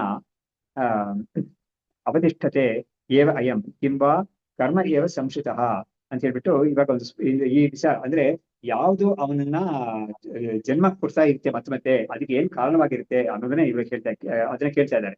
ಅದಕ್ಕೊಂದು ಸಣ್ಣ ವಿಚಾರ ಮಾಡ್ತಾ ಇದ್ದಾರೆ. ಕಿಂ ಕಾರಣಾತ್ಮತಾಂ ಏತಿ ಕಿಂಬಾ ಕೇನಚಿತ್ ಆತ್ಮನ ಅವತಿಷ್ಠತೆ ಏವ ಅಯಂ ಕಿಂಬಾ ಕರ್ಮ ಏವ ಸಂಶಿತಃ. ಇವಾಗ ಇವನು ಅಂದ್ರೆ ಇವನು ಉಳ್ಕೊಂಡಿರೋದಕ್ಕೆ, ಈ ವ್ಯಕ್ತಿ ಉಳ್ಕೊಂಡಿರೋದಕ್ಕೆ ಏನ್ ಕಾರಣವಾಗಿರ್ಬೋದು ಅಂತ ಹೇಳ್ಬಿಟ್ಟು ತುಂಬಾ ಬೇಕಾದಷ್ಟು ಆಪ್ಷನ್ ಆಲ್ಟರ್ನೇಟಿವ್ಸ್ ಕೇಳ್ತಾ ಇದ್ದಾರೆ. ಅವಾಗ ಅವಿದ್ಯಾ ಕಾಮ ಕರ್ಮ ಅಂತೆಲ್ಲ ಹೇಳಿದ್ರಲ್ಲ, ಅವಾಗ ಇವನ್ನ ಇದ್ರಲ್ಲೇ ಇರ್ಸಿರೋದು ಅವಿದ್ಯೇನ ಅಥವಾ ಚೈತನ್ಯವಾ ಅಂತ ಅಂದ್ರೆ ಇವನ ಸ್ವರೂಪ ಅವಿದ್ಯನೇನ ಅಥವಾ ಚೈತನ್ಯವೇನ ಅಂತ.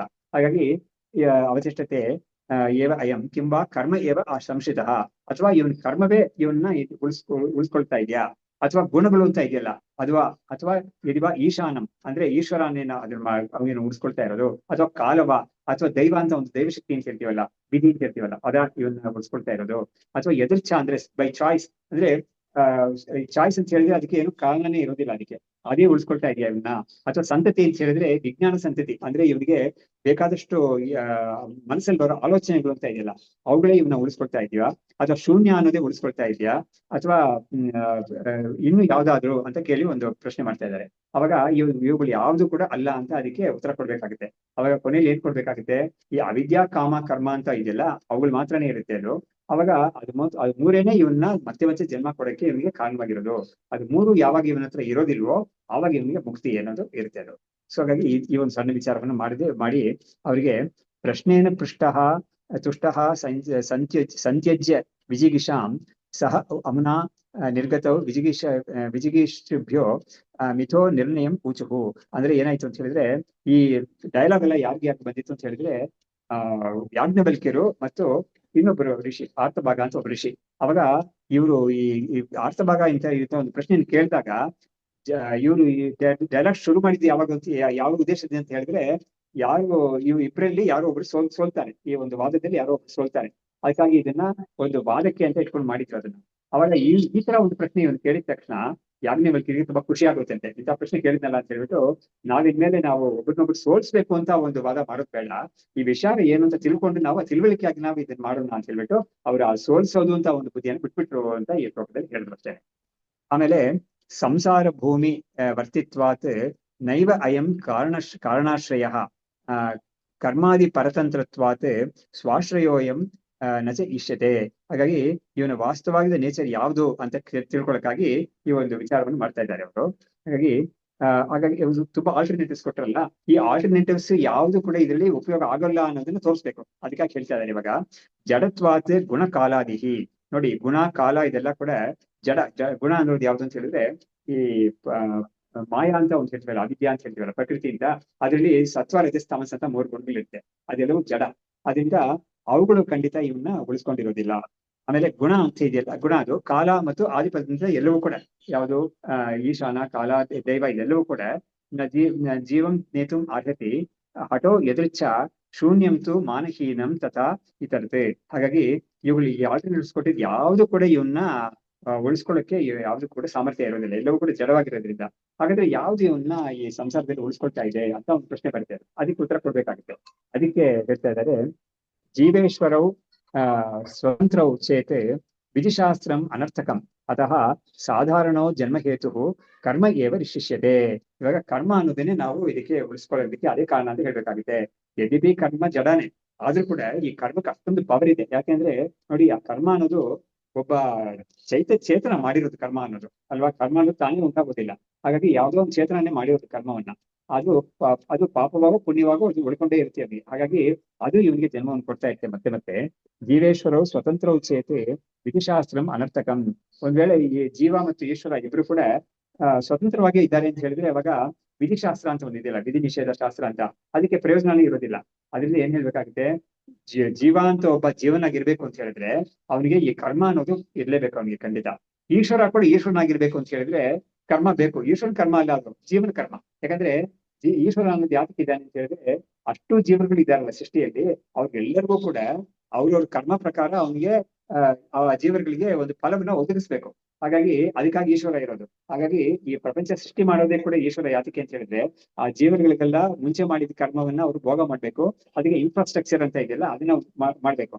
ಅದೇ ಸಮಯದಲ್ಲಿ ಆ ಜೀವರು ಮತ್ತೆ ಕೂಡ ಕರ್ಮವನ್ನು ಸೇರಿಸ್ಕೊಳ್ಳಕ್ಕಾಗಿ ಆ ಇನ್ಫ್ರಾಸ್ಟ್ರಕ್ಚರ್ ಇರೋದು. ಹಾಗಾಗಿ ಅದನ್ನ ಮಾಡಕ್ಕೆ ಈಶ್ವರ ಇರೋದು. ಅಂದ್ರೆ ಈಶ್ವರನಿಗೆ ತನಗೆ ಕರ್ಮ ಇಲ್ಲದೆ ಕೂಡ ಈ ಕರ್ಮವನ್ನ ಇಟ್ಕೊಂಡೇ ಈಶ್ವರ ಸೃಷ್ಟಿ ಮಾಡ್ತಾ ಇದ್ದಾನೆ. ಅದರಿಂದ ಈಶ್ವರನಿಗೆ ಈಶ್ವರತ್ವ ಅನ್ನೋದು ಇರ್ಬೇಕು ಅಂತ ಹೇಳಿದ್ರೆ ಅದಕ್ಕೆ ಕರ್ಮ ಅನ್ನೋದು ಬೇಕಾಗುತ್ತೆ. ಜೀವನಿಗೆ ಕರ್ಮ ಅನ್ನೋದು ಬೇಕಾಗುತ್ತೆ.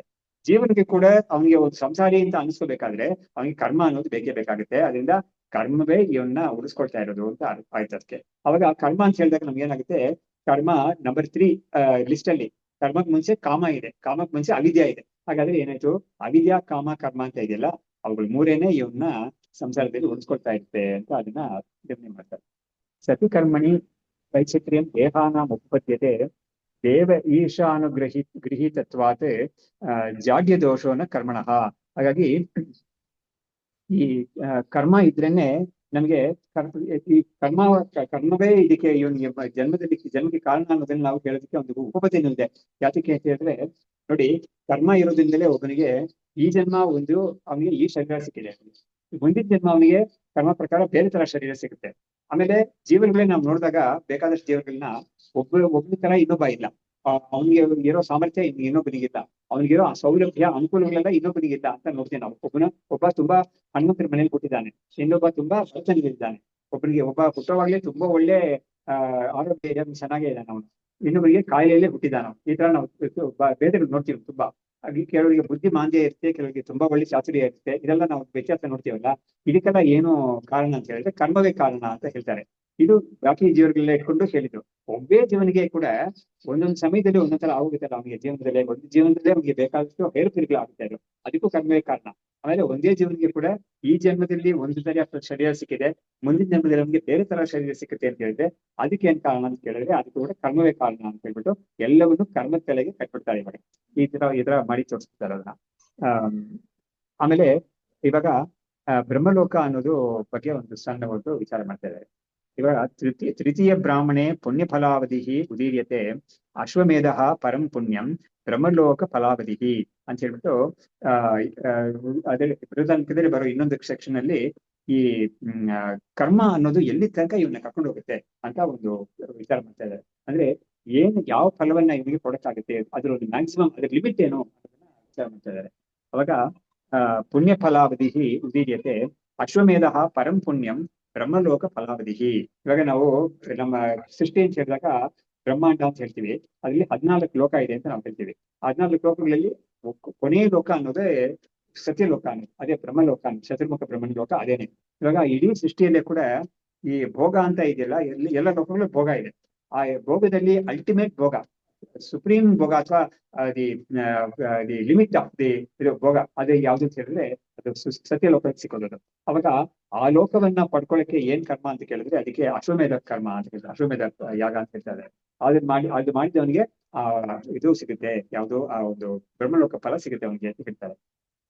ಪ್ರತ್ಯಕ್ಷ ಸ್ಥಾವರತ್ವಾಖ್ಯ ಸ್ಪಷ್ಟ ಪಾಪ ಫಲಾವಧಿ ವಿಜ್ಞಾಯತೆ ದ್ವಯ ಜ್ಞಾನಾತ್ ಯತ್ತ ಹೇ ಸಂಸ್ಕೃತೆ. ಇವಾಗ ಏನ್ ಹೇಳ್ತಾ ಇದಾರೆ, ಈ ಒಂದು ಪುಣ್ಯದ ಫಲ ಯಾವುದು ಅಂತ ಕೇಳಿದ್ರೆ ಅದ್ರ ಒಂದು ಅವಧಿ ಇದೆಯಲ್ಲ, ಅದು ಬ್ರಹ್ಮಲೋಕ ಅಂತ ಹೇಳಿದ್ರು. ಅದು ನಮ್ಗೆ ನೋಡೋಕ್ಕಾಗಲ್ಲ, ಅದನ್ನ ಶಾಸ್ತ್ರ ಹೇಳಿದ್ರೆ ನಾವು ಕೇಳ್ಬೇಕಾಗುತ್ತೆ. ಆದ್ರೆ ಇವರು ತುಂಬಾ ಸಂಸ್ಕೃತವಾಗಿ ವಿದ್ಯಾರ್ಥಿ ಹೇಳ್ತಾ ಇದಾರೆ, ಪಾಪ ಫಲ ಅಂತ ಇದೆಯಲ್ಲ ಆದ್ರೂ ಒಂದು ಅಲ್ಟಿಮೇಟ್ ಫಲ ಯಾವ್ದು ಅಂತ ಕೇಳಿದ್ರೆ ಅದ್ ನಾವೇ ನೋಡ್ಬೋದು. ಏನು ಅಂತ ಹೇಳಿದ್ರೆ ಗಿಡ ಮರಗಳೆಲ್ಲ ಇದೆಯಲ್ಲ, ಅದೇ ಸ್ಥಾವರ ಅಂತ ಹೇಳಿದ್ರೆ ಅದೇ. ಅದಕ್ಕೆ ಅದು ಮೂವ್ ಮಾಡಕ್ ಆಗೋದೇ ಇಲ್ಲ, ಒಂದ್ ಕಡೆಯಿಂದ ಇನ್ನೊಂದ್ ಕಡೆ ಹೋಗಕ್ ಆಗೋದೇ ಇಲ್ಲ. ಇದನ್ನ ನೋಡಿದ್ರೆ ನಮ್ಗೆ ಗೊತ್ತಾಗುತ್ತೆ ಒಂದು ವೃಕ್ಷ ಅದು ಒಂದು ಮಾವಿನ ವೃಕ್ಷವೇ ಆಗಿರ್ಬೋದು, ಎಷ್ಟು ದೊಡ್ಡ ವೃಕ್ಷವೇ ಆಗಿರ್ಬೋದು, ಅದ್ರ ಒಂದು ಸ್ಥಿತಿ ಏನದು ಆ ಈ ಸಣ್ಣ ಸಣ್ಣ ಕೀಟಗಳೆಲ್ಲ ಇದೆಯಲ್ಲ, ಕೀಟಗಳು ಸಣ್ಣ ಸಣ್ಣ ಇನ್ಸೆಕ್ಟ್ಸ್ ಎಲ್ಲ ಇಲ್ಲ, ಅವುಗಳಿಗೆ ಒಂದ್ ಕಡೆಯಿಂದ ಇನ್ನೊಂದ್ ಕಡೆಗೆ ಮೂವ್ ಮಾಡಕ್ಕಾಗುತ್ತೆ, ಒಂದ್ ಕಡೆ ಇನ್ನೊಂದ್ ಕಡೆ ಹಾರಕ್ಕಾಗುತ್ತೆ ಅವ್ರಿಗೆ. ಅದಕ್ಕೆ ಅವ್ರಿಗೆ ರೆಕ್ಕೆ ಎಲ್ಲ ಕೂಡ ಆಗುತ್ತೆ ಅದಕ್ಕೆ. ಆದ್ರೆ ಮರ ಅನ್ನೋದಕ್ಕೆ ಅದು ಕೂಡ ಆಗೋದೇ ಇಲ್ಲ. ಹಾಗಾಗಿ ಈ ಮರ ಅಂತ ಒಂದು ಜನ್ಮ ಇದೆಯಲ್ಲ, ಸ್ಥಾವರ ಜನ್ಮ, ಅದೇ ಪಾಪದಲ್ಲಿ ಅಲ್ಟಿಮೇಟ್ ಅಂತ ಹೇಳ್ತಾ ಇದ್ದಾರೆ. ಇದಕ್ಕೆ ಪ್ರತ್ಯಕ್ಷವಾಗಿ ನಾವೇ ನೋಡ್ಬೋದು. ಅಲ್ಟಿಮೇಟ್ ಆಗಿರೋದು ಪಾಪದ ಫಲ ಅನ್ನೋದು ಈ ಮರಗಳಿಗೆಲ್ಲ ಸಿಕ್ಕಿದ್ದಾರೆ. ಗಿಡ ಮರಗಳು, ಸಸಿ ಅಂತ ಹೇಳ್ತೀವಲ್ಲ, ಅವುಗಳಿಗೆಲ್ಲ ಸಿಕ್ಕಿದೆ, ವೆಜಿಟೇಷನ್ ಅಂತ ಹೇಳ್ತೀವಲ್ಲ ಅದು. ಹಾಗಾಗಿ ಪ್ರತ್ಯಕ್ಷ ಸ್ಥಾವರತ್ವಾಖ್ಯ ಸ್ಪಷ್ಟಃ ಪಾಪಫಲಾದಿಭಿಃ ವಿಜ್ಞಾಯತೆ ದ್ವಯಜ್ಞಾನಾತ್ ಯತ್ತ ಹೇ ಸಂಸ್ಕೃತಿ. ಹಾಗಾಗಿ ಪುಣ್ಯ ಫಲ ಯಾವುದು, ಪಾಪ ಫಲ ಯಾವುದು ಅನ್ನೋದನ್ನ ನಾವು ಈ ರೀತಿಯಾಗಿ ತಿಳ್ಕೊಬಹುದು. ನಾವು ಪುಣ್ಯ ಫಲದಲ್ಲಿ ಕೊನೆ ಅಂದ್ರೆ ಅದರ ಅಲ್ಟಿಮೇಟ್ ಯಾವುದು, ಪಾಪ ಫಲದಲ್ಲಿ ಅಲ್ಟಿಮೇಟ್ ಯಾವುದು ಅನ್ನೋದನ್ನ ನಾವು ಈ ರೀತಿಯಲ್ಲಿ ತಿಳ್ಕೊಬಹುದು. ಪುಣ್ಯ ಫಲದ ಅಲ್ಟಿಮೇಟ್ ಅನ್ನೋದು ಶಾಸ್ತ್ರದಿಂದ ತಿಳ್ಕೊಬೇಕು ನಾವು, ಪಾಪ ಫಲದನ್ನು ನಮ್ಗೆ ಪ್ರತ್ಯಕ್ಷವಾಗಿ ಗೊತ್ತಾಗುತ್ತೆ ಅಂತ ಹೇಳ್ತಾರೆ. ಅಶ್ವಮೇಧಾದಿ ಯತ್ ಪುಣ್ಯಂ ಮಹೋಪಾಸನೆಯ ವ್ಯುತಂ ತತ್ ಫಲಂ ಸಂಸ್ಕೃತಿ ತಸ್ಯ ಭುಜ್ಯನ ಪೃಚ್ಯತೆ ಅವಧಿಹಿ. ಇವಾಗ ಅಶ್ವಮೇಧಾದಿ ಫಲ ಕೂಡ ನಮ್ಗೆ ಕೇಳೋದು ತುಂಬಾ ಚೆನ್ನಾಗಿರುತ್ತೆ ಅದು, ಆದ್ರೆ ಅಶ್ವಮೇಧ ಕರ್ಮವನ್ನು ಮಾಡೋದೇ ತುಂಬಾ ಕಷ್ಟ. ಅದರಿಂದ ಅವ್ನಿಗೆ ಯಾವ ಫಲ ಬರುತ್ತೆ ಅಂತ ಬ್ರಹ್ಮಲೋಕ ಫಲ ಅಂತ ಹೇಳಿದ್ರಲ್ಲ, ಅದಕ್ಕೂ ಕೂಡ ಒಂದು ಮುಕ್ತಾಯ ಇದೆ ಅಂತ ಹೇಳ್ತಾ ಇದ್ದಾರೆ. ಅದು ಕೂಡ ಸಂಸಾರದಕ್ಕೆ ಸೇರಿದೆ, ಅದು ಕೂಡ ಸಂಸಾರಕ್ಕೆ ಸೇರಿರೋದು. ಅದಕ್ಕೂ ಕೂಡ ಒಂದು ಮುಕ್ತಾಯ ಅಂತ ಬರುತ್ತೆ ಅದು. ಅದರಿಂದ ಅಷ್ಟೊಂದು ದೊಡ್ಡ ಕರ್ಮವೆಲ್ಲ ಕೂಡ ಮಾಡ್ಕೊಂಡು ಹೋದವನು ಕೂಡ ಆ ಫಲ ಕೂಡ ನಮಗೆ ಮುಗಿಯೋ ಫಲನೇ ಇದು ಅಂತ ಹೇಳ್ಬಿಟ್ಟು, ಅದಕ್ಕೇನೆ ನಮಗೆ ವೇಕ್ಷರಾಮನೆಲ್ಲ ಬ್ರಹ್ಮಾದಿ ಇದು ಸ್ತಂಭ ಪರ್ಯಂತ ಎಲ್ಲಾ ಸ್ಥಾನಗಳು ಕೂಡ ಅದು ಮುಗಿಯೋದು ಅಂತ ಒಂದು ಬುದ್ಧಿ ಒಬ್ಬ ಯಾರು ಮಾಡ್ಕೊಳ್ತಾನೆ ಗಟ್ಟಿಯಾಗಿ, ಅವನಿಗೆ ವೈರಾಗ್ಯ ಅವನಿಗೆ ಇದೆ ಅಂತ ನಾವು ಹೇಳ್ಬೇಕು ಅಂತ ಹೇಳ್ತಾರೆ. ಯಾಕಂದ್ರೆ ಬ್ರಹ್ಮಲೋಕದ ಪರ್ಯಂತ ಯಾವ ಫಲವೂ ಕೂಡ ನಿಮಗೆ ಕೊಟ್ಟರೆ ಕೂಡ ಅದು ಕೂಡ ಮುಕ್ತಾಯ ಬರುತ್ತಲ್ಲ, ಅದು ನಿಮ್ಗೆ ಬೇಡ ಬೇಡ ಅಂತ ಹೇಳ್ತಾನೆ. ಇದು ಆಮೇಲೆ ನಚಿಕೇತಸ್ ಕೂಡ ಅದೇ ತರ ಹೇಳ್ತಾನೆ ಕಲ್ಪೋಪನಿಷತ್ತಲ್ಲಿ, ಯಾವುದೇ ಒಂದು ಇದು ನಿಮಗೆ ಪದವಿ ಕೊಡ್ತೀನಿ ಅಂತ ಹೇಳಿದ್ರು ಕೂಡ ಅದು ಕೂಡ ಮುಗಿದೋಗುತ್ತಲ್ಲ, ಯಾತಕ್ಕೆ ನನ್ಗೆ ಬೇಕದು ಅಂತ ಹೇಳ್ತಾನೆ ಅವನು. ಅದರಿಂದ ಈ ಆತ್ಮಜ್ಞಾನ ಒಂದೇ ನನಗೆ ಯಾವುದೇ ಒಂದು ಈ ತರ ಮುಕ್ತಾಯ ಬರುತ್ತೆ, ಅದಕ್ಕೆ ಯಾವುದೇ ಡಿಫೆಕ್ಟ್ಸ್ ಇಲ್ಲದೆ ಇರೋ ಒಂದು ಫಲ ಅಂದ್ರೆ ಮೋಕ್ಷವೇ ಫಲ ಅದು. ಹಾಗಾಗಿ ನಂಗೆ ಅದೇ ಬೇಕು ಅಂತ ಕೇಳ್ತಾನೆ. ಇಲ್ಲಿ ಬ್ರಹ್ಮಾಂಡಾತ್ ಬಹಿಃ ಅಂತಃ ಚ ಸಮಷ್ಟಿ ವ್ಯಷ್ಟಿ ರೂಪಿಣಃ ವ್ಯಾಪ್ತಿ ಹಿರಣ್ಯಗರ್ಭಸ್ಯ ಸಂಸಾರಸ್ಯ ಅವಧಿಃ ಮತಃ.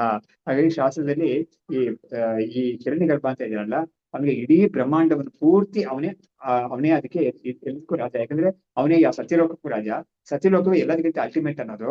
ಹಾಗಾಗಿ ಅವನನ್ನೇ ಪ್ರಥಮ ಶರೀರ ಅಂತ ಹೇಳಿದ್ದಾರೆ. ಹಾಗಾಗಿ ಅವನು ಒಂದು ವ್ಯಾಪ್ತಿ ಎಲ್ಲಿ ತನಕ ಇದೆ ಅಂತ ಹೇಳಿದ್ರೆ ಈ ತರ ಇರೋದು ಅವನಿಗೆ ಅಂತ ಹೇಳಿದ್ರು. ಆಗಮೈಕಾಧಿಗಮ್ಯೋಯಂ ಅರ್ಥಃ ಇತಿ ಉಪದರ್ಶಯನ್ ಗಂಧರ್ವಾಖ್ಯಾಯಿಕಾಯ ಮಾಹ ಗಂಧರ್ವಃ ತದ್ಗುರು ತತಃ. ಹಾಗಾಗಿ ಈ ವಿಷಯ ಬಂದ್ಬಿಟ್ಟು ಶಾಸ್ತ್ರದಿಂದಲೇ ನಮ್ಗೆ ತಿಳ್ಕೊಳಕ್ಕಾಗೋದು. ಯಾಕಂದ್ರೆ ಬೇರೆ ಪ್ರಮಾಣ ಇಲ್ವೇ ಇಲ್ಲ ಈ ವಿಷಯದಲ್ಲಿ. ಹಿರಣ್ಯಗರ್ಭ ಇದಾನೆ ಅಂತಲೇ ನಿಮ್ಗೆ ಶಾಸ್ತ್ರದಿಂದ ಗೊತ್ತಾಗುತ್ತೆ. ಸತ್ಯಲೋಕ ಅಂತ ಒಂದು ಇರೋದು ಅನ್ನೋದೇ ಶಾಸ್ತ್ರದಿಂದ ಗೊತ್ತಾಗುತ್ತೆ, ನಮ್ಗೆ ಕಣ್ಣಿಂದ ನೋಡಕ್ಕೆ ಸಿಗೋದಿಲ್ಲ ಅದು. ಹೀಗಾಗಿ ಈ ಒಂದು ವಿಷಯವನ್ನ ಇನ್ನೊಬ್ಬ ಅರ್ಥಭಾಗ ಅಂತ ಒಂದು ವಿಷಯ ಅವನು ಇದು ಮುಗ್ದಾಯ್ತು. ಬುಜ್ಜು ಅಂತ ಒಬ್ಬನ ಹೆಸರು, ಸುಮ್ಮನೆ ಹೆಸರುಗಳು ಮಾತ್ರ ಇದರಲ್ಲಿ ಬುಜ್ಜು ಬ್ರಾಹ್ಮಣ ಅಂತ ಹೇಳ್ತಾ ಇದಕ್ಕೆ. ಅವನು ಹೇಳೋ ವಿಷಯವನ್ನ ತಗೊಂಡು ಶುರು ಮಾಡ್ತಾ ಇದ್ದಾರೆ. ಲೋಕಾಂತಾನಪಿ ಗಂಧರ್ವಾತ್ ಅಶ್ವಮೇಧ ಕೃತಾಂ ಫಲಂ ಶುತ್ವಾ ಪಾರೀಕ್ಷಿತೋಪ್ಯಾತ್ರ ವಾದಿನಂ ತಂ ವ್ಯಮೋಹಯತೆ. ಹೀಗಾಗಿ ಈ ಒಂದು ವಿಷಯಗಳ ಬಗ್ಗೆ ಒಂದು ವಿಚಾರ ಮಾಡೋಣ ಅಂತ ಯಾಜ್ಞವಲ್ಕ್ಯರು ಮತ್ತು ಆ ಬುದ್ಧಿವನ್ನು ಇಬ್ಬರು ಮುಂದಾಗ್ತಾರೆ. ಈ ವಿಚಾರ ಮುಂದಕ್ಕೆ ನೆಕ್ಸ್ಟ್ ಬರೀತಾರೆ, ಅದನ್ನ ನಾವು ನೆಕ್ಸ್ಟ್ ಇದರಲ್ಲಿ ನೋಡೋಣ. ಇಲ್ಲಿಗೆ ನಿಲ್ಲಿಸೋಣ.